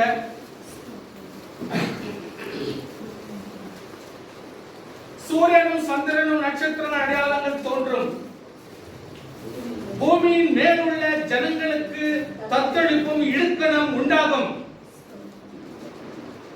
See, sometimes if you go to யூடியூப்ல டிவில பாத்தீங்கன்னா ஒரு என்னென்ன பூமி அதிர்ச்சி காரியங்கள், வெளிப்படுத்தின விசேஷத்தினுடைய வித்தியாசமான காரியங்கள் என்ன நடக்குது, இதெல்லாம் கொஞ்சம் விளக்கமா சொல்லி கொடுப்பாங்க. அது எப்பப்பெல்லாம் ரெக்கார்ட் பண்ணிக்கிறோமோ அந்த வீடியோஸ் கூட போட்டு காட்டுவாங்க. சோ அதெல்லாம் கூட காட்டுவாங்க. சரி, பார்க்கிறது நல்லது. ஏன் நெக்லெக்ட் பண்ற நீ? அது சொல்லு. எதையுமே நெக்லெக்ட் பண்ணக்கூடாது. விஷயங்களை தெரிஞ்சுக்கிறது நல்லது எப்பொழுதுமே. ஹல்லேலூயா, ஹல்லேலூயா. அவங்களுக்கு வித்தியாசம் பண்ணாத. எதுவா இருந்தாலும் நம்ம தெரிஞ்சுக்கிறது நல்லது. ஹல்லேலூயா. கர்த்தர் அவங்களே செயல்படுத்துவார். நம்ம வந்து தெரிஞ்சுக்க வேண்டியது, முன்னேற வேண்டியது கடமை நம்ம கிட்ட இருக்குது. சோ கர்த்தருடைய பிள்ளையே, இந்த டீடைல்ஸ் எல்லாம் வருது, அங்கங்க அந்த ப்ராப்ளம்ஸ் வந்து வித்தியாசமான காரியங்கள் நடக்குது. இதெல்லாம் வீடியோ போட்டு சில நேரத்துல காட்டுவாங்க. பார்க்கிறது நல்லது. Christians should know what is happening. ஏன்னா நம்ம ஆண்டவர் நம்ம ஆண்டவர் செஞ்சிருக்கிறாரு, நம்ம அப்பா செஞ்சிருக்கிறாரு. அப்பா செஞ்சிருக்கிறாருனாக்கா பிள்ளைங்க எல்லாம் படிக்கிறதுவானா தெரிஞ்சுக்குவானா பண்ணுகிறாரு. நம்மளே அர்த்தம் சொல்றாரு. இதெல்லாம் தெரிஞ்சுக்குவானவா? பூமியின் மேலுள்ள ஜனங்களுக்கு தத்தளிப்பும் இடுக்கணும் உண்டாகும். ரொம்ப சொகுசாக்குறாங்க, எல்லாம் ரொம்ப ஜாலியா இருக்கிறாங்க, ஓஹோ இருக்கிறாங்க. அதனால தான் வந்து ரொம்ப டார்ச்சர், ரொம்ப பிரச்சனை கொண்டு நினைச்சுக்கிறீங்க. You are very wrong. அவங்களுக்கு நிம்மதி இல்லை, அவங்களுக்கு ஆறுதல் இல்லை, அவங்களுக்கு பயம், அவங்களுடைய வாழ்க்கைக்கு நிச்சயம் இல்லை. எந்த நேரத்துல என்ன அவங்க சொல்லிட்டு பயம் ஜாஸ்திக்குது. அதனால தான் ஜாஸ்தி எல்லாம் பேசக்கூடாது. ஏன்னா வீடியோ போயிட்டு சுவாசியே பயத்துக்கு அவங்க கரெக்டா போயிட்டு உட்காந்துருக்காங்க. 10 மணிக்கு தான் வெளியே வருவாங்க. கவர்மெண்ட் அபிஷியல், அவ்வளவு பெரிய ஆபீசர் 10:30 மணிக்கு தான் அந்த ரூம்ல இருந்தே வெளியே வராரு. அவங்களுக்கு எவ்வளவு ஒரு கட்டுப்பாடு இருக்குது பாருங்க, எவ்வளவு தூரத்துக்கு அவங்க செய்யணுன்ற மனசாட்சி இருக்குது பாருங்க, அவங்களுக்கு எவ்வளவு தூரத்துக்கு அந்த டென்ஷன் இருந்தா.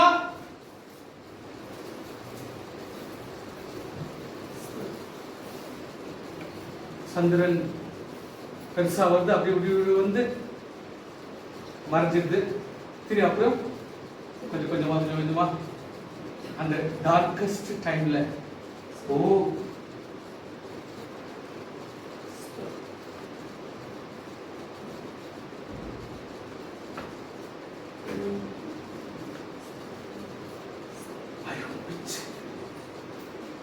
கர்த்தருடைய பிள்ளைகளே,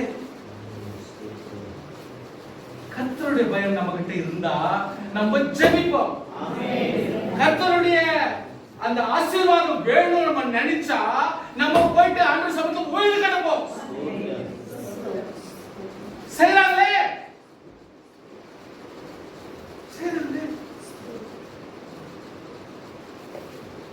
சில பேருக்கு சாப்பாடு விட்டுற, கறியை விட்டுற, அதை விட்டுற, எதை விட்டுறியோ விசுவாசத்தை விடாது. கர்த்தர் மேல அன்பை விட்டா 4 கறி சாப்பிட்டு நீ பாட்டுக்கு பண்ற அக்கிரமம் இவ்வளவு வருவா இல்லை. என்ன விட்டுறியோ என்ன விடாதுங்க, நான் உன்னை கேட்கவே இல்லை சாமி. உன் பசல் மேல எவ்வளவு உபவாசம் பண்றேன், என்னத்தை பண்றேன், என்னத்தை சாப்பிடுறேன், என்ன போடுறேன், பர்சனல் மேன். நீ சார்ட் அவுட் படி.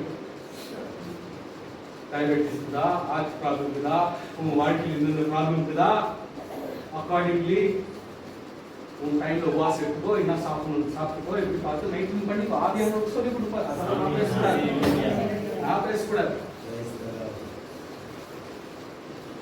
நான் விசுவாசத்தை மட்டும் ரட்சிப்பை மட்டும்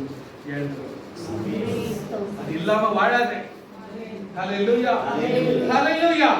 சமுத்திரம் அலைகளும் முழக்கங்களும் வானத்தின் சத்தங்கள் அசைக்கப்படும். ஆதலால் பூமியின் மேல் வரும் ஆபத்துகளுக்கு பயந்து எதிர்பார்த்திருக்கிறதுனால் மனுஷனுடைய இருதயம் சோர்ந்து போகும். அப்பொழுது மனுஷகுமார் மிகுந்த வல்லமையோடு மகிமையோடு மேகத்தில் வருகிறதை காண்பார்கள். நம்மள காண்கிறவர்கள் அல்ல. ஆமென். அழகானீங்க காண்பார்கள், நம்மள காண்கிறவர்கள் அல்ல. நம்மள அவரோட சேர்ந்து நம்மள ஆல்ரெடி டேக் அப் ஆயிட்டோம். அதனால அவங்க வந்து காண்பார்கள். ஹalleluya. Very see தேடுவாங்க, அவ்வளவுதான். கிடைக்க மாட்டோம். அவங்கள காண்பார்கள். நம்மெல்லாம் அங்கே இருப்பவர்கள். So before the torture, before the Antichrist, before 666, before the உலக ஆட்சி, before the சைக்கார், இதெல்லாம் வர்றதுக்கு முன்னாடி இயேசு கிறிஸ்துவினுடைய வருகை இருக்கும். கர்த்தர் நம்மை அபேஸ் பண்ணிடுவார். அபேஸ் பண்ணிடுவார். பிரச்சனை இல்லாம, போராட்டம் இல்லாம, எந்த ஒரு சஞ்சலம் இல்லாம, என்ன கன்ஃபியூஷன்ஸ் இல்லாம ஆண்டவர் எடுத்துக்கொள்ளப்படுவதற்கு நமக்கு உதவி செய்யறாருன்னா ஏன் அதுல நம்ம பங்காளரா இருக்கணும்? ஆமென். ஆமென். கர்த்தருடைய பிள்ளைங்க கொஞ்சம் கேர்ஃபுல்லா காரியத்துல கவனமா இருக்கீங்க. நெக்ஸ்ட் தானியேல் 8ஆம் அதிகாரம் 16 முதல் 25.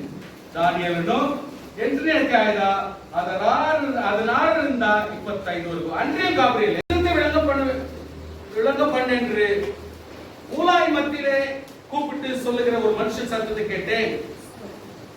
அப்பொழுது அவன் நான் நின்ற இடத்துக்கு வந்தான். அவன் வருகையில் நான் திடுக்கிட்டு முகங்கப்புற விழுந்தேன். அவனை நோக்கி மனுபுத்திரனே கவனி. அவன் சொல்றான், நான் சொல்ல இந்த தரிசன முடிவு காலத்துக்கு அடுத்தது என்றான். அவன் என்னோட பேசுகையில் நான் தரையில் முகங்குப்புற விழுந்து அயர்ந்து நித்திரை கொண்டேன். அவனை என்னை தொட்டு கவனி நான் சொன்னேன்ல, தொட்டு நான் கால் ஒன்று நிற்கும்படி செய்யறான். நல்ல செய்ய. எஸ் சார், இத கோபத்தின் முடிவு காலத்திலே சம்பவிப்பது உங்களுக்கு தெரிவிப்பேன். ஹல்லேலூயா. குறிக்கப்பட்ட முடிவு காலத்துக்கு அடுத்தது நெக்ஸ்ட் நீ கண்ட 2 கொம்புள்ள ஆட்டுக்கடா மேதிய பெருசிய தேசங்களின் ராஜாக்கள் வேலை வெட்டி இல்லாத கர்த்தர் ஒரு ஆட்டுக்கடாவை காட்ட மாட்டார். வெளிப்படுத்துற விசேஷத்துல சொல்லும் பொழுதும் டேனியல்ல சொல்லும் பொழுதும் அவர் ஒரு ஆட்டுக்கடை காட்டுறாருன்னா, ஆட்டுக்கடா எந்த நாட்டு? மேதிய பெருசு அரசனுடைய ராஜாக்கள். ரோமமுள்ள அந்த வெள்ளாட்டுக்கடா கிரேக்க தேசத்து ராஜா. முடி ஜாஸ்திக்குது பாருங்க, அது வந்து கிரீக் நாட்டுடைய அந்த சிம்பல், அந்த ஆடு. அது முறிந்து போன பின்பு அதற்கு பதிலாக 4 கொம்புகள் எழும்பினது என்றான். எல்லாம் புரிஞ்சுக்கணும். நெபுகத்நேசர் போன பிறகு அப்படியே பிரிஞ்சு கிரீக் இவங்க எல்லாம் மாறி வந்துட்டு கடைசியில இந்த கிரேக்க மேதிய பெருசு அரசு வந்து வந்த பிறகு அவங்கள கவுத்து போட்டு அதனுடைய சிறிய அரசுகள் வந்து அப்புறம் சிறிய அரசுகளாக மாறி உலகம் எங்கும் ராஜ்யங்களாக மாறி அவங்க தனித்தனியா இப்போ என் கண்ட்ரி இது சொல்லிட்டு செப்பரேட்டா பண்ணிக்கிறாங்க. அப்போ கர்த்தருடைய பிள்ளைகளே, அதன் கண்களுக்கு நடுவே இருந்த பெரிய கொம்பு அதன் முதலாம் ராஜா. அது முறிந்து போன பின்பு அது பதிலாக 4 கொம்புகள் எழுப்பினது என்னவென்றால், அந்த ஜாதியிலே 4 ராஜ்யங்கள் எழும்பும். ஆனாலும் அவனுக்கு இருந்த வல்லமை அவனுக்கு இராது. அவருடைய ராஜ்யத்தின் கடைசி காலத்திலோ வென்றால் பாதகருடைய பாதகம் நிறைவேறும் போது, பாதகருடைய பாதகம் தப்பு பண்றவருடைய தப்புகள் நிறைவேறும் பொழுது மூர்க்க முகமும் சூதான பேச்சும் உள்ள சாமர்த்தியமான ஒரு ராஜா எழும்புவான். அவனுடைய வல்லமை பெருகும்.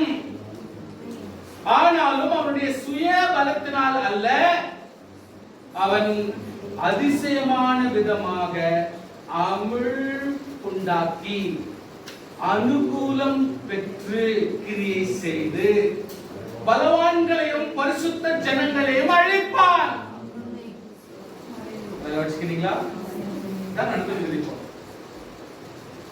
பரிசுத்த ஜனங்களையும் யாருக்கெல்லாம் ஏமாந்துக்கிறாங்களோ, யாரெல்லாம் இறக்காரமா இருக்கிறாங்களோ, இவங்களெல்லாம் அவரு டாமினேட் பண்ண பார்ப்பார். அதுல நம்ம மாட்டிக்கூடாது, கொஞ்சம் கவனமா இருக்கும். அதுக்கு கர்த்தருடைய ஞானம் தேவை. அதுக்கு வேண்டிய சில ஸ்ட்ராட்டஜி நம்ம ஒர்க் பண்ணணும். அவன் தன் உபாயத்தினால் வஞ்சகத்தை கைகூடி வர பண்ணி தன் இருதயத்தில் பெருமை கொண்டு நிர்விசாரத்தோட அநேகரை அழித்து அதிபதிகளுக்கு அதிபதியாக இருக்கிறவருக்கு விரோதமாக எழும்புவான். அதிபதி எங்கேயோ இருப்பான், இவனும் ஒரு அதிபதியா மாறிடுவான். வசனம் கிளியரா போட்டிருக்காங்க, சொல்லிருக்கிறாங்க. உஷார் பண்ணி பத்திரம் பண்ணிங்க, கர்த்தர் ஆல்ரெடி சொல்லி வச்சிருக்கிறார். ஆனாலும் அவன் கையினால் அல்ல, வேறு விதமாய் முறித்து போடப்படுவான். ஹல்லேலூயா. கையினால் அல்ல, வேறு விதமாய் அழித்து போடப்படுவான், முறித்து போடப்படுவான். God will take care. ஆண்டவர் நல்லா பார்த்துப்பார். நம்ம என்ன செய்யணுமோ அதை நம்ம செஞ்சா போதும். ஹல்லேலூயா, ஹல்லேலூயா. மத்தேயு 24:14, மத்தாயா 24:14. ராஜ்யத்தில் இந்த சுவிசேஷ பூலோகம் எங்கும் உள்ள சகல ஜாதிகளுக்கும் சாட்சியாக பிரசங்கிக்கப்படும், அப்பொழுது முடிவரும். இன்னும் சுவிசேஷம் எங்கே போலன்றீங்களா? சுவிசேஷம் போகாத இடம் கூட இன்னும் நிறைய இருக்கும்ன்றீங்களா? நான் நம்பல. ஓரளவுக்கு மேக்சிமம் எல்லாத்தையும் நம்ம ஆளுங்க சுத்திட்டாங்க. காட்டை விடல, நாட்டை விடல, உலகத்தை அறியாத ஜனங்களையும் விடல, நோமேடிக்ஸும் விடல, எந்த ஒரு இடத்துலயும் விடல. ரொம்ப இன்டீரியர்னாக்கா அமேசான்லயே யாரும் விடல. அப்படிப்பட்ட எல்லாருக்குமே கௌரவம் தெரிஞ்சு போச்சு. தெரிஞ்சு தெரியாத மாதிரி வாழ்றாங்க. ஸ்தோத்திரம். சொல்லுங்க ஹல்லேலூயா, ஹல்லேலூயா. ரொம்ப சீரியஸா படிக்கிறீங்க, அதுதான் கேட்கிறேன். தெரிஞ்சும் தெரிஞ்சுங்களா? சுவாசி எல்லாருமே கொஞ்சம் கவனமா தான் இருக்குது. கிறிஸ்தவ உலகமும் உலக பிரகாரமானும் எல்லாம் தெளிவா தான் இருக்கிறாங்க, ரொம்ப அலர்ட்டா தான் இருக்கிறாங்க. கர்த்தருடைய பிள்ளைகள் கவனத்தோடு 1 கொரிந்தியர் 15ஆம் அதிகாரம் முதலிலே கொரிந்தியருக்கு 15 அத்தியாயம் 21 24 கிறிஸ்துவோ மரித்தோரிலிருந்து நித்திரை அடைந்தவர்களிடத்தில் முதற் பலனானார். மனுஷனால் மரணம் உண்டான அப்படினால் மனுஷனால் மரித்தவன் உயிர்த்தெழுதலும் உண்டாயிற்று. ஆதாமுக்குள் எல்லாரும் மரித்தெழுது போல கிறிஸ்துவுக்குள் எல்லாரும் உயிர்ப்பிக்கப்படுவார்கள். அவனவன் தன் தன் வரிசையில் உயிர்ப்பிக்கப்படுவான். கிறிஸ்து முதல் பலனான கிறிஸ்து. அல்லேலூயா. பின்பு அவர் வருகையில் அவருடைய உயிர்ப்பிக்கப்படுவார்கள். அதன் பின் முடிவு உண்டாகும். அப்பொழுது அவர் சகல துரைத்தனங்களுக்கும் சகல அதிகாரங்களுக்கும் வல்லமைகளுக்கும் பரிகரித்து தேவனும் பிதாவுமா இருக்கிறவருக்கு ராஜ்யத்தை ஒப்பு கொடுப்பார். என்ன நடக்கும்? எப்படி ராஜ்யம் நடக்கும்? எப்படி ஆதிக்கம் நடக்கும்? உலக ஆட்சி எப்படி போகும்? இதை இங்கிலீஷ்லயும் இதுலயும் வாசித்தீங்கன்னா உங்களுக்கு டோட்டல் டீடைல்ஸ் கிடைக்கும். விசுவாசிகள் தெரிஞ்சுக்கணும், நம்முடைய பிள்ளைகள் தெரிஞ்சுக்க வேண்டிய விஷயம். மத்தேயு 13ஆம் அதிகாரம் 39ஆம் வசனம். Matthew 13:39 13ஆம் அதிகாரம் 39ஆம் வசனம். அவர் பிரதித்திரமாக நல்ல விதை விதைக்கிறவன் யாரு? மனுஷகுமாரன். நிலம் என்றது என்ன? உலகம். நல்ல விதைன்றது என்னது? ராஜ்யத்தின் புத்திரர். கலைகள் என்று சொன்னால் என்ன? பொல்லாங்கனுடைய புத்திரர். அவைகளை விதைக்கிற சத்துரு யாரு? பிசாசு. உலகத்தின் முடிவு அப்படின்னா என்ன அர்த்தம்? அறுக்கிறவர்கள். யார் அவர்கள்? தேவன். கர்த்தருடைய பிள்ளைகளை நல்ல கவனிங்க, தெளிவா இந்த புரியுது. அதாவது நல்ல விதைக்கிற விதைனா அந்த விதை என்னது? மனுஷகுமாரன் இயேசு கிறிஸ்து. நிலம்னா என்ன? உலகம். நல்ல விதைனா என்ன? ராஜ்யத்தின் விசுவாசிகள். கலைகள்னா என்ன? பொல்லாங்கனுடைய புத்திரர்கள். அவைகள் விதைக்கிற சத்துருனா யாரு? பிசாசு. அறுப்புனா என்ன? உலகத்தினுடைய முடிவு. அறுக்கிறவர்கள் யாரு? தேவன். சோ இந்த சர்டன் பினாமினா கொஞ்சம் புரிஞ்சுக்கலாம். நம்ம வருகையும் நம்முடைய வாழ்க்கையில் இந்த கடைசி காலத்துல எப்படி வாழணும் கொஞ்சம் புரிஞ்சுக்கலாம். அதனால் கலைகளை சேர்த்து அக்னியால் சுட்டெரிக்கிறது போல இவ்வுலகத்தின் முடிவிலே நடக்கும். அதுக்கு முன்பாக விசுவாசிகள் டேக் அப் ஆகணும். Hallelujah. You need to understand that you need to take off before something happens. உலகம் முடிவுக்கு முன்பாக விசுவாசிகள் எடுத்துக்கொள்ளப்படுவதற்கு நீங்கள் ஆயத்தப்பட்டு விடுங்கள். அல்லேலூயா. மத்தேயு 13ஆம் அதிகாரம் 49. Matthew 13 13ஆம் அதிகாரம் 40. அன்றியும் பரலோகம் கடலிலே போடப்பட்டு சகலவித மீன்களையும் சேர்த்து வாரிக்கொள்ளும் வலைக்கு ஒப்பா இருக்கிறது. ஒரு பெரிய வலையை போட்டு சமுத்திரத்துல பெரிய மீன்களை வாரிக்கொள்ளுகிறது. அதாவது ஃபர்ஸ்ட் வலையை போட்டு விசுவாசிகள் எல்லாரும் ஃபர்ஸ்ட் வாரிக்கிறாங்க. அதுக்கப்புறம் பதரெல்லாம் எரிச்சு போடுறாங்க. ஆண்டவர் சொல்றாரு ஒரு இடத்துல பேசும்பொழுது, ஆண்டவரே நம்ம விதைத்தான் விதைச்சோம், ஏன் பதறு கூட சேர்ந்து வளர்ந்துட்டுக்குதே? ஆமா, நம்ம கொஞ்சம் கேர்லெஸ்ஸா இருந்தா பதறு வந்துருந்தான். நம்ம கொஞ்சம் கேர்லெஸ்ஸா கர்த்தர் சமூகத்துல இல்லாரா கொஞ்சம் நம்ம கொஞ்சம் கர்த்தர் விட்டு பின்வாங்கி வேற விதமா போகும் பொழுது நிச்சயமாக பிசாசானவன் நம்முடைய உள்ளங்களிலே விதையை வச்சிருவான், கலையை வச்சிருவான். அவன் தாண்டினாரு, நீ போய் கலையை கொடுத்து போயிட்டு விசுவாசியம் குடிக்கிறப்பாங்க. அதனால நீ என்ன பண்ணு, எதுவும் எடுக்காத சாமி, ஃபர்ஸ்ட் நானு விசுவாசிகளை நான் டேக்கப் பண்ணிடுறேன், அதுக்கப்புறம் மிச்சம் இருந்து பதறு நான் எரிச்சு போட்டுக்குவேன், பிரச்சனையே இல்லை, விசுவாசியை நீ கெடுக்க கூடாது, நாசம் பண்ணிட கூடாது. அதுக்கு ஆண்டவர் இன்னொரு எக்ஸ்பிளேஷன் கொடுக்கிறார். இதை எக்ஸ்பிளைன் பண்றதுக்கு இன்னொரு எக்ஸ்பிளேஷன் எப்படின்னா, வலைய போடுவேன், பெரிய மீன்களை நான் ஃபர்ஸ்ட் டேக்கப் பண்ணிடுவேன், அதுக்கப்புறம் மிச்சம் இருந்து அங்கேயே ஒழுங்கு கிடக்கும். ஹalleluya. கர்த்தருடைய பிள்ளைகளை எவ்வளவு அருமையா எக்ஸ்பிளேஷன்ஸ் கொடுக்கிறார் பாருங்க. அது நிறைந்த பொழுது அந்த கரையில இழுத்து உட்கார்ந்து நல்லவைகள் எல்லாம் கூடையில சேர்த்து ஆகாரத்தில் இருந்து போடுவார்கள். இப்படியே உலகத்தின் முடிவு நடக்கும். தேவதூதர்கள் புறப்பட்டு நீதிமான்களை நடுவில் இருந்து பொல்லாதவர்களை பிரித்து அவர்களை அக்கினியில் சூழலில் போடுவார்கள். அங்கே அழுகும் பற்கையும் உண்டாகும். ஆமென். ஸ்தோத்திரம். மத்தேயு 24 3ஆம் அதிகாரம் 3ஆம் வசனம். ಮತ್ತಾಯ 24:3. ಓಕೆ, ಗಮನಿಸೋ. ஒரு 10 minutes. பின்பு அவர் ஒலிவ மலையில் உட்கார்ந்திருக்கையில் சீஷரிடத்தில் தனித்து வந்து இவைகள் எப்பொழுது நடக்கும், உங்களுடைய வருகைக்கும் உங்களுடைய உலக முடிவுக்கும் அடையாளம் என்ன, எங்களுக்கு சொல்ல வேண்டும் என்றார்கள். இயேசு பெருமாக, ஒருவனும் உங்களை வஞ்சியாதபடிக்கு எச்சரிக்கையாயிருங்கள். So we must be alert. Stotram. So we must be very much alert. சரீர பிரகாரமா அலர்ட் ஆகணும், ஆவிக்குரிய பிரகாரமா அலர்ட் ஆகணும். ஹல்லேலூயா. ஏனெனில் அநேகர் வந்து என் நாமத்தை தரித்துக் கொண்டு நானே கிறிஸ்து என்று சொல்லி அநேகரை வஞ்சிப்பார்கள். யுத்தத்தின் செய்திகளையும் கேள்விப்படுவீர்கள். கலங்காதபடி எச்சரிக்கையா இருங்கள். ஸ்தோத்திரம் பண்ணுங்க. ஹல்லேலூயா. கலங்காதபடி எச்சரிக்கையா இருங்கள். இவரெல்லாம் சமைக்க வேண்டியதுதான். நடக்கும். ஆனால் முடிவு உடனே வராது. ஜனத்துக்கு விரோதமாய் ஜனம், ராஜ்யத்துக்கு விரோதமாய் ராஜ்யம் எழும்பும். பஞ்சங்களும் கொள்ளை நோய்களும் பூமியில் பல இடங்களில் உண்டாகும். இவையெல்லாம் வேதனைக்கு ஆரம்பம். ஹல்லேலூயா. இது வந்து ஸ்டார்டிங் தான். இதெல்லாம் வெறும் ஸ்டார்டிங் தாங்க, இன்னும் ஃபுல்லா வரல. இப்ப நடக்கிறதெல்லாம் வெறும் ஸ்டார்டிங் தான். அப்பொழுது உங்களை ஒருத்தவங்களுக்கு ஒப்பு கொடுத்து உங்களை கொலை செய்வார்கள். என் நாமத்தின் நிமித்தம் நீங்கள் சகல ஜனங்களால் பகைக்கப்படுவீர்கள். யாருமே உங்களை ஏற்றுக்கொள்ள மாட்டார்கள். எல்லாராலும் எங்கன்னா ஒரு இடத்துல உங்களை யாருன்னா குறை சொல்லினே தான் இருப்பாங்க.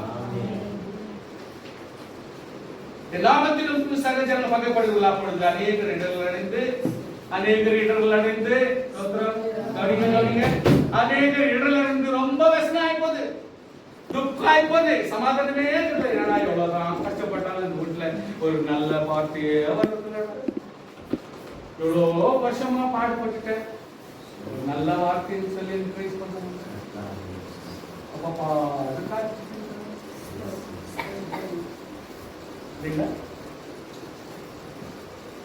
உங்க மனசுல நீங்க தைரியம் பண்ணிக்கணும். குடும்பம் அப்படித்தான் இருக்கும், சபை அப்படித்தான் இருக்கும், ஜனங்கள் ஃப்ரெண்ட்ஸ் அப்படித்தான் இருக்கும். அப்படிதான் இருக்கும். பர்சனலா நீங்க ஆண்டவர்கிட்ட தைரியம் பண்ணுங்க. ஹல்லேலூயா. ஹல்லேலூயா.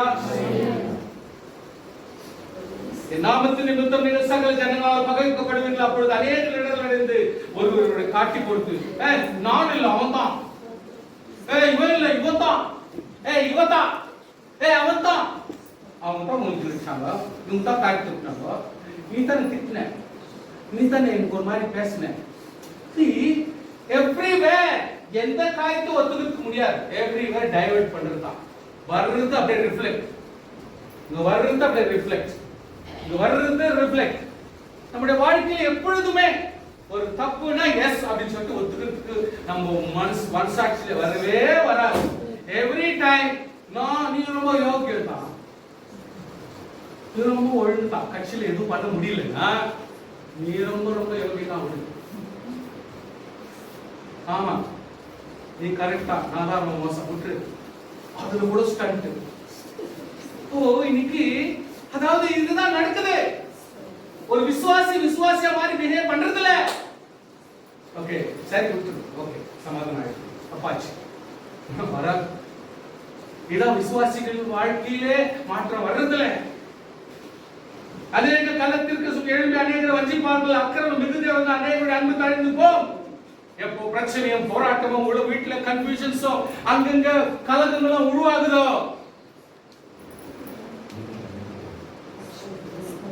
அன்புக்கு வேலையே இல்லாத, அன்புக்கு வேலை வெட்டே இல்லாத போயிட்டு போடுது.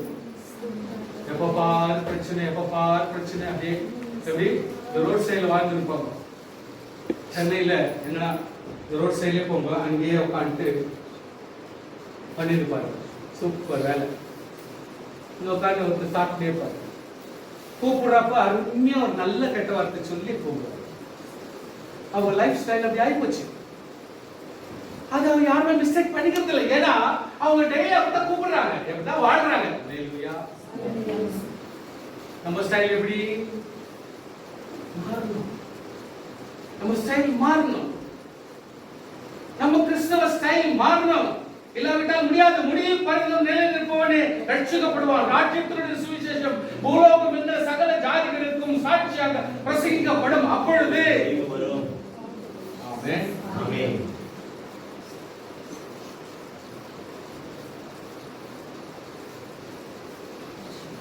1 பேதுரு 4ஆம் அதிகாரம் 7 முதல் 19. 1 பேதுரு 4ஆம் அதிகாரம் 7ஆம் வசனத்திலிருந்து 1 பீட்டர் முதலிலே பேதுரு 4ஆம் அத்தியாயம் 7ஆம் வசனம். எல்லாவற்றின் முடிவு சமீபமாயிற்று. ஆக தெளிந்த புத்தியுள்ளவர்களாய் இருந்து ஜெபம் பண்ணுவதற்கு ஜாக்கிரதை உள்ளவர்களாய் இருங்கள். ஸ்டார்டிங் பாயிண்ட் அதான். அதை கொஞ்சம் மறக்க கூடாது. அதான் முக்கியமான விஷயம். தெளிந்த புத்தியுள்ளவர்களாக இருக்கணும். ஜெபம் பண்ணுவதற்கு ஜாக்கிரதையா இருக்கணும். எல்லாவற்றுக்கும் மேலாக ஒருவரை ஒருவர் ஊக்கமான அன்புள்ளவர்களாக இருங்கள். ஊக்கமான அன்புள்ளவர்கள். ஜெபமே பண்ணல, பார்த்தவன அப்படி கோபம் வருது. ஜெபம் பண்ணாதான் அன்பு வரும். பார்த்தாலே கோபம். ஒரு நாளைக்கு பார்த்து இன்னும் கோபம் எடுத்துருமானுக்கு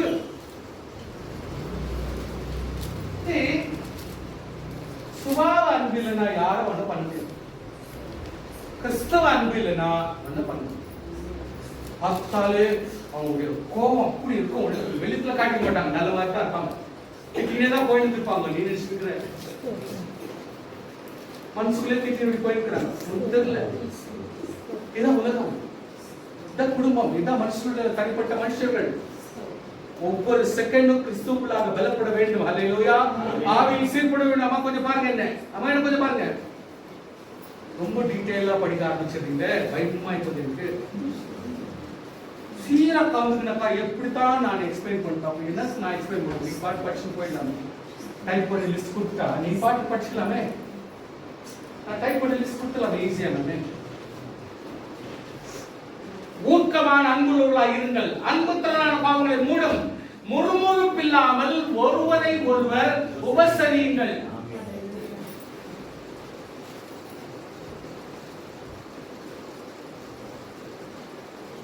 என்ன உபசரிக்கிறது? அதான் ஆக்கி போடுறேன். மற்ற வேலை நீங்களா செய்யலாம். தண்ணி எடுத்து சொன்னேன். ஒண்ணு தான் நீ செய்த.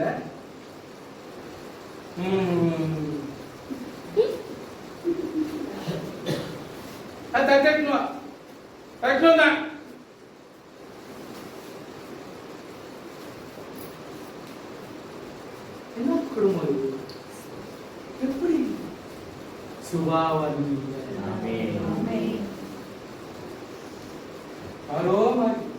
யாரோ நானாரோ வேலை வெட்டிலாத வானத்திலிருந்து அப்படியே தொப்புன்னு இவ்வளவு சாம்பாரும் இவ்வளவு குழம்பு இவ்வளவு ஆசீர்வாதம் சோறு சாப்பாடு தட்டெல்லாம் வந்துச்சு. அதனால நீ பங்கு போடுறதுக்கு உனக்கு பெரிய சத்து, ஒருத்தருக்கு ஒரு ஹெல்ப் பண்றதுக்கு சத்து. திருந்தாதவர்கள் இருக்கிற வரைக்கும் குடும்பத்தில் ரகலையும் போராட்டம் இருந்து கொடுத்தாங்க. அன்போடு உபசரிப்பு எல்லாருக்கும் வேண்டும்.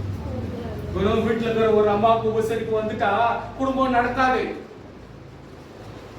எல்லாருக்கும் உபசரிப்புன்றது மைண்ட்ல வரணும். எல்லாருக்கும் வரணும்.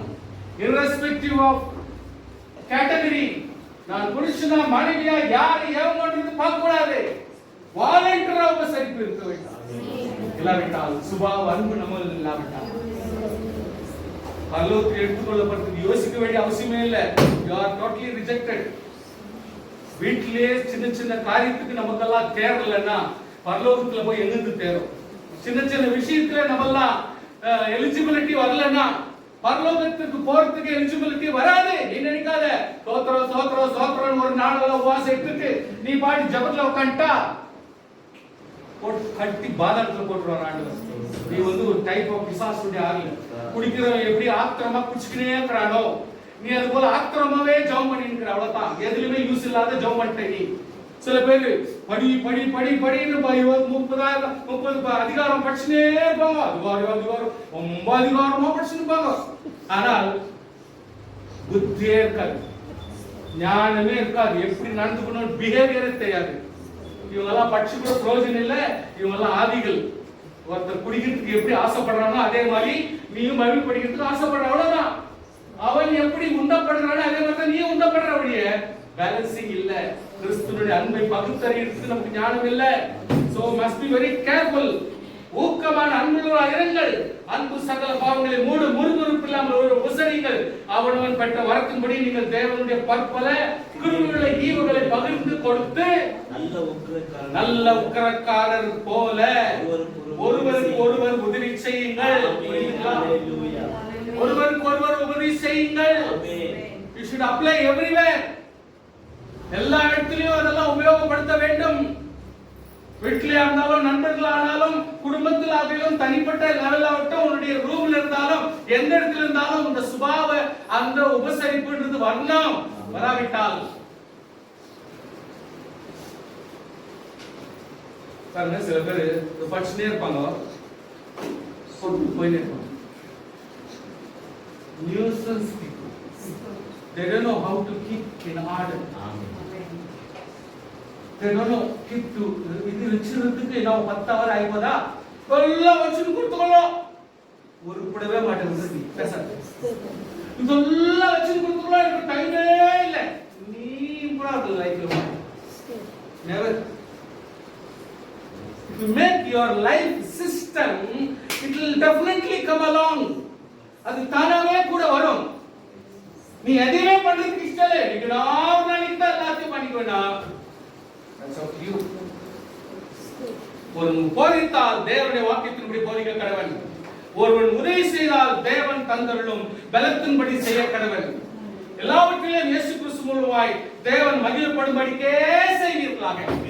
எதை செய்தாலும் தேவனை நாம் மகிமைப்படும்படிக்கே செய்வீர்களாக. அவருக்கு மகிமை வல்லமை சதாகாலம் உண்டாயிருப்பதாக. ஆமென். உங்களை சோதிக்கும்படி உங்கள் நடுவில் பற்றிருக்கிற அக்கினியை குறித்து ஏதோ புதுமை என்று நினைக்காமல் கிறிஸ்துவின் மகிமை வெளிப்படும் பொழுது நீங்கள் களிப்புறு மகிழும்படியாக அவருடைய பாடுகளுக்கு, நாம் பண்ற பாடுகள், நம் பாடுகளுக்கு பங்காளிகள் ஆனதா சந்தோஷப்படுங்க. நம்மளும் கொஞ்சம் பாடுபடுறதுக்கு தேவன் கொஞ்சம் சான்ஸ் கொடுத்திருக்கிறாரு. அந்த பிரிவிலேஜை நடிச்சு சின்ன பெரிய பிரச்சனை வந்தாலும் அதை ஒரு பாடா நடிச்சு ஒருத்தருக்கு விரோதம் பண்ணாம, கடித்து பட்சிக்காம, ஒருத்தருக்கு விரோதியா தள்ளாம, இது கர்த்தர் எனக்கு கொடுத்த பாடுன்னு நினைச்சுக்கிட்டு நீ ஒவ்வொருத்தருக்கு ஒருவர் அந்யோன்யமாய் ஆசீர்வாதமாய் அன்பாய் நடந்து கொள்ள வேண்டும். ஏனென்றால் தேவனுடைய ஆவியாகிய மகிமையுள்ள ஆவியானவர் உங்கள் மேல் தங்கியிருக்கிறார்.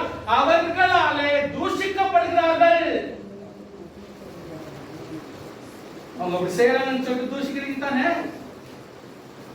உங்களால மகிமைப்படணும் தானே, ஒரு விசுவாசியால தேவன் மகிமைப்படணும் தானே. இது தூஷிக்கிறதுக்கு சான்ஸ் கொடுக்க கூடாது. நம்ம விசுவாசிகள் அவர்களால் தூஷிக்கப்படுகிறார், உங்களாலே மகிமைப்படுகிறார். ஸ்தோத்திரம் பண்ணுங்க பார்க்கலாம். ஹalleluya. கர்த்தர் நம்மை கொண்டு மகிமைப்பட வேண்டும், அவர்களை கொண்டு தூஷிக்கப்பட வேண்டும். ஹalleluya. ஆக உங்கள் ஒருவன் கொலைபாதகனாயாவது, திருடனாவது, பொல்லாங்கு செய்கிறவனாவது, அந்நிய காரியங்களில் தலையிட்டு கொண்டிருக்கிறவனாவது, பாடுபடுகிறவனாவது கூடாது. ஒருவன் கிறிஸ்தவனாய் இருப்பதினால் பாடுபட்டால் வெட்கப்படாமல் இருக்க வேண்டும். ஹalleluya. நீ கிறிஸ்தவனாய் இருந்து பாடுபடும் பொழுது நீ வெட்கப்படக்கூடாது. வெட்கப்படாத. ஹalleluya. ஹalleluya. ஆமென்.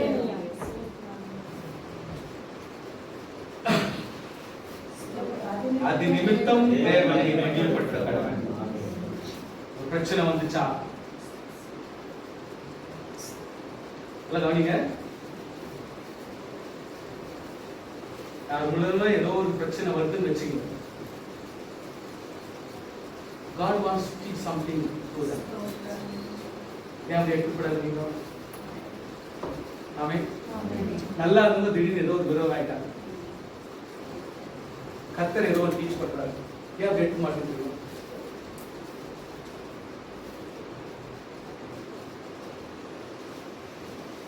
அசலர் எடுத்து நல்லா கூட திடீர்னு வித்தியாசமா நடக்கும். பெரிய ரவியாக்கலாம். God is teaching something in my life. God is teaching something. Something ஏதோ ஒரு சேஞ்ச் ஆகணும் விரும்புறார். நான் கிளியரா தான் இருக்கிறேன். நல்லா தான் இருக்கிறேன்.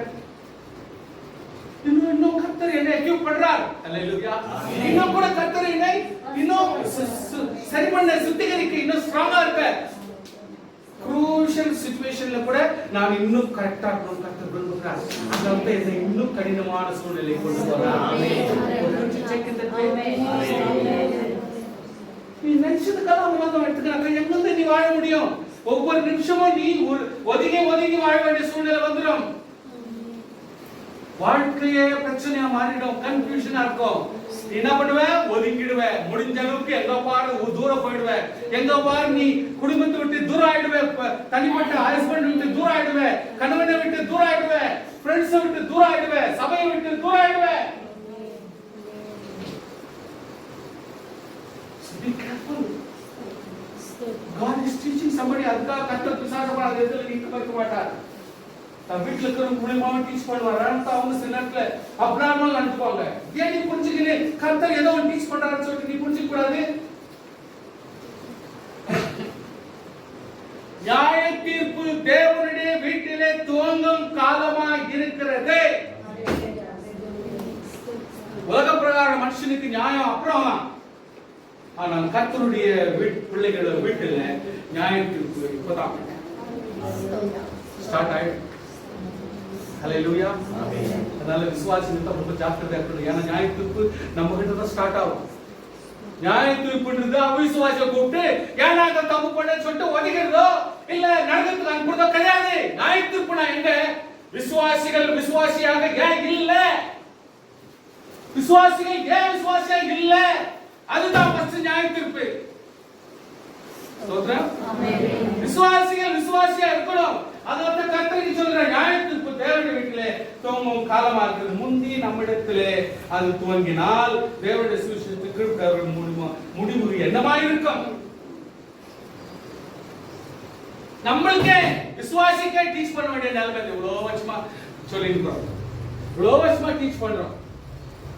நம்மளுக்கே சொல்லி கொடுக்க வேண்டிய நிலைமை ஆச்சுன்னா அவங்க நீ என்ன நான் கேட்கிறாரு. நம்மளுக்கே மாத்தி மாத்தி மாத்தி சொல்லி கொடுத்திருந்தா, ஒரே விஷயத்துக்கு 10 வாட்டி சொல்லி கொடுத்திருந்தா, அப்போ அறியாதவனுக்கு எப்படிதான் அவன் கதை எப்படிதான் அவன் எப்படி ரட்சிக்கப்படணும்னு எதிர்பார்க்கல சொல்லுங்க. விசுவாசிகளே இந்த கதையில இருந்தா, சொல்றத புரிஞ்சுக்காம சீர்படாம இருந்தா, அவிசுவாசி இப்படி எல்லாம் பண்றானே மக்களும் இப்படி நாசப்படுறானே அப்படின்னு என்ன நேரத்துல கேட்கிற?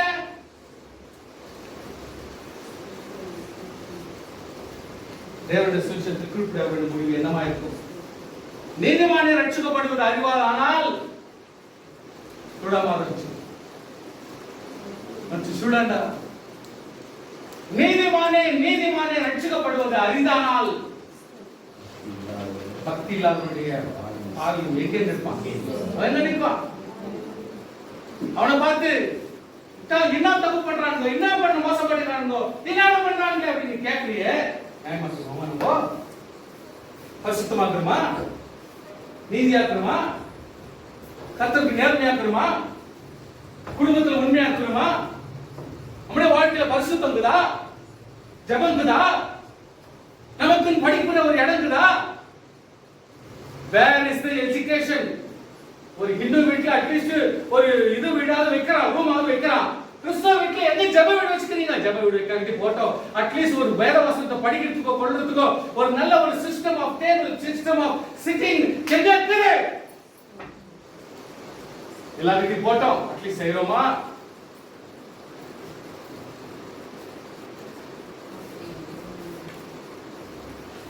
ஆகையால் தேவனுடைய சித்தத்தின்படி பாட அனுபவத்துடன் நம்மை செய்கிறவர்களாய், தங்கள் நன்மை செய்வர்களாய், தங்கள் ஆத்துமாக்களை உண்மையுள்ள சிஷ்யர்களாகிய கர்த்தராகிய அவருக்கு ஒப்புக் கொடுக்க கடவர்கள். So we need to submit. கர்த்தர் சமூகத்தில் நம்ம சப்மிட் பண்ண வேண்டும். அல்லேலூயா. ஆமென். சப்மிட் பண்ணணும். நல்லா புரிஞ்சுங்க. விசுவாசிகளுடைய வாழ்க்கையிலே கரெக்ஷன் செய்து இவ்வளவு கண்டா, அவிசுவாசி கதி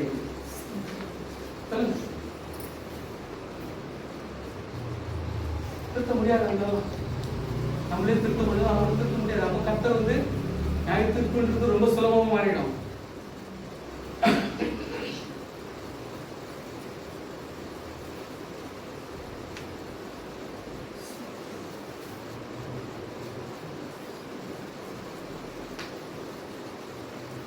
லூக்கா 21 அதிகாரம் 9 வசனம். Luke 21:9.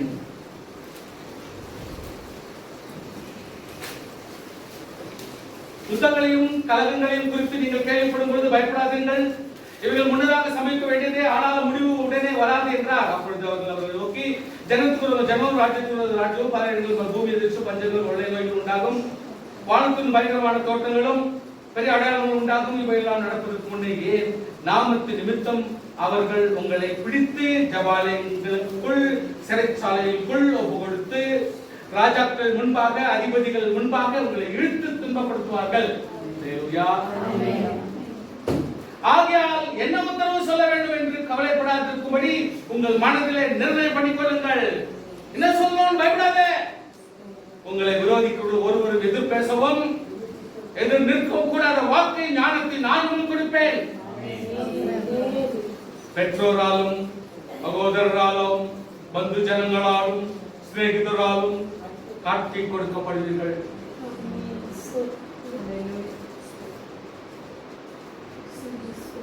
நம்மளே தாங்க நம்மளை காட்டி பேசுறோம். கத்தருடைய பிள்ளை வீட்டுல தான் மாறி மாறி மாறி மாறி கூப்பிடுறோம், மரியாதை அதை பேசுறோம். அங்கே நிக்கிறான் பிசாசு, ஆளுநர்ல நிக்கிறான். அவன் எதிரில் நீ சாட்சி கொடுத்த யூதாஸ் காரியத்தை தோட்டத்தில் கொடுத்தான், நீ ஆளுநரே கொடுத்துருக்கிறாங்க. அவங்க நிக்கிறான், தெரியல உனக்கு, உனக்கு தெரியாது. எப்பவுமே விசுவாசம் நிக்கிறது மட்டும் தெரியாது. நிக்கிறானே,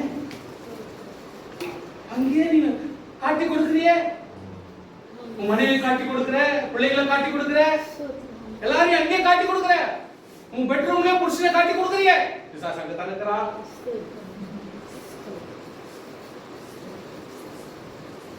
எவ்வளவு கிளியரா அங்க காட்டி கொடுக்குறோம் பாருங்க. இன்னைக்கு யூதாஸ் காட்டி கொடுத்தா, யூதாஸ் காட்டி கொடுத்தாங்க, செகண்டுக்கு நம்ம காட்டி கொடுத்துக்கிறோம். நல்ல புள்ளியே நாய்,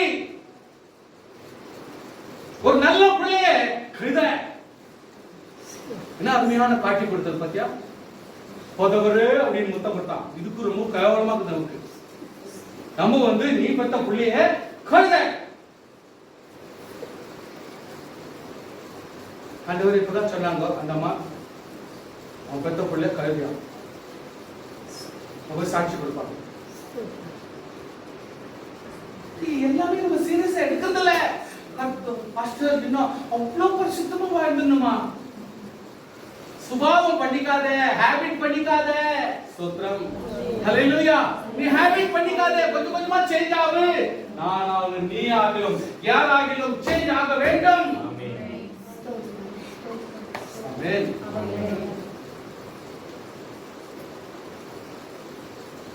உங்கள் விரோதிக்கிறவர்கள் ஒருவரும் எதிர் பேசவும் எதிர் நிற்கவும் கூடாத வாக்கையும் ஞானத்தையும் உங்களுக்கு கொடுப்பேன். பெற்றோரால் சகோதரர் வந்து ஜனங்களால் சிறையில் காட்டி கொடுப்பார்கள். உங்கள் சிலரை கொலை செய்வார்கள். என் நாமத்துக்கு எல்லாரும் பகைக்கப்படுவார்கள். ஆனால் உங்கள் தலைமையில் ஒன்றாகிலும் அழியாது. உங்கள் பொறுமையினால் உங்கள் ஆத்துமாக்களை காத்துக் கொள்ளுங்கள். எதுல காத்துக்கணுமா? எதுல காத்துக்கணும்? சத்தமா சில பேர் பொறுமையில. ஏன் கேட்டனா, அப்படியானா கொஞ்சம் பாக்குறது விட்டுட்டு கொஞ்சம் சொல்லுவீங்க. வேற என்ன அப்படியே காத்துக்குனாக்க நான் என்னத்த பண்றது? 1 பேதுரு 1ஆம் அதிகாரம் 5ஆம் வசனம்.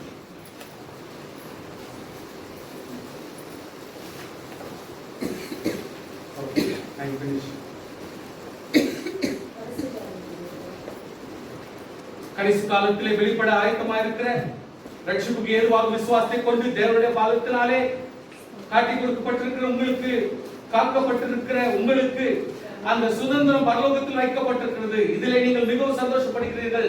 என்றாலும் துன்பப்பட வேண்டியது அவசியமானபடினால் ஸ்தோத்திரம், ஹல்லேலூயா.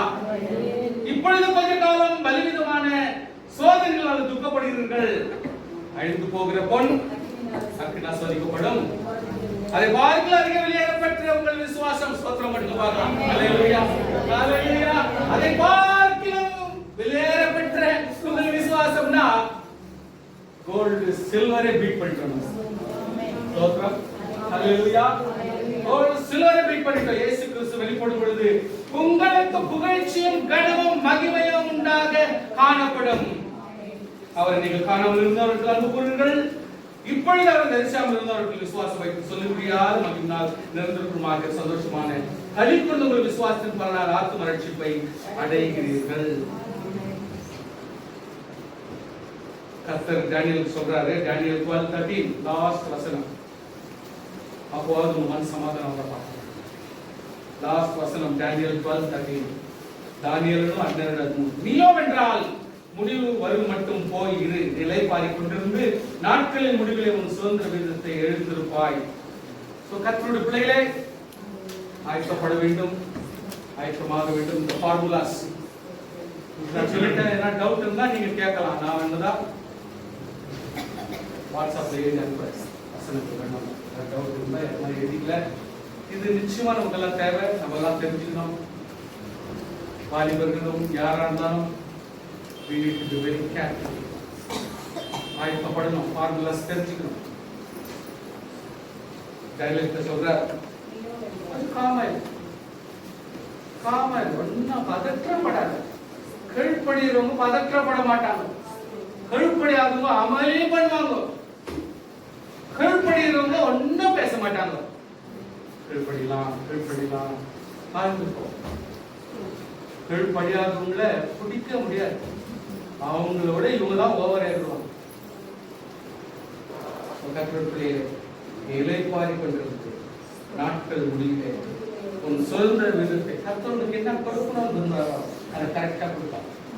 உன்னை எப்படி உயர்த்த வேண்டும், எப்படி பலப்படுத்த வேண்டும், எந்த நேரத்தில் எப்படி ஆறுதல் படுத்த வேண்டும், எப்படி எப்படிலாம் உனக்கு உதவியா இருக்க வேண்டும், எப்படி ஆவியானவர் கொண்டு உனக்கு ஆலோசனை கொடுக்கணும், எப்படி அவனை கைட் பண்ணணும், எப்படி எல்லாம் உனக்கு ஞானத்தை கொடுக்கணும். திடீர்னு எவ்வளவு கஷ்டம் வந்தாலும் நீ சகிச்சு பொறுமையா வீட்டில் அன்பை பரிமாறி பண்பில உபசரித்து குடும்பத்திலே ஒரு கிறிஸ்தவ மகிமையை வரும்படுத்தி இளைப்பாறுதலை கொண்டு வருவார், ஆறுதலை கொண்டு வருவார்.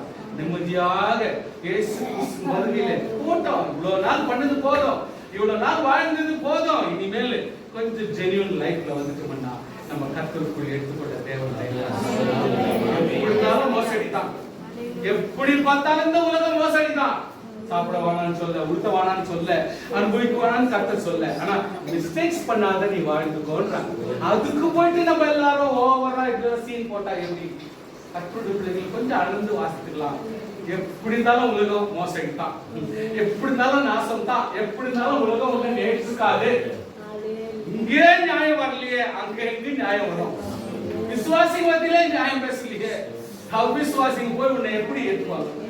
அதனால கர்த்தருடைய பிள்ளைகள் கொஞ்சம் தீர்மானம் பண்ணி கர்த்தருக்குள்ள தேவனுக்குள்ள அந்த கடைசி காலங்கள், கடைசி காலம். ஆமென். ஹalleluya. நல்லா புரிஞ்சுக்கிட்டீங்க இந்த வசனம். எல்லாரும் இந்த வசனத்தை வச்சுக்கிட்டு நீங்க படிக்கணும். எண்ட் ஆஃப் தி வேர்ல்ட் இது பச்சை படிக்கணும். எப்படி எவ்வளவு காலமா இருக்கும், எவ்வளவு நல்லா இருக்கும், நம்ம இருக்கிறோமோ, நமக்கு பின்னாடி அந்த பிள்ளைங்களோ யாருக்கான விஷயங்களை போதிக்கலாம், கிளியர் பண்ணலாம், எல்லாருமே கராரா இருக்கலாம். அந்த லைனுக்கு போயிடும். ஹalleluya. அந்த ட்ராக்ல போய் உட்கார்ந்துடலாம். பொறுமையா போ, காமா இருக்கும், ஆத்திரப்படலாம். ஹalleluya. என்ன செய்ய முடியுமோ அவங்க எல்லாம் செஞ்சிருப்பாங்க. மிச்ச எல்லாத்தையும் கத்துப்பாங்க. எல்லாத்துக்கும் கர்த்தர் உதவியா இருப்பாங்க. ஹalleluya.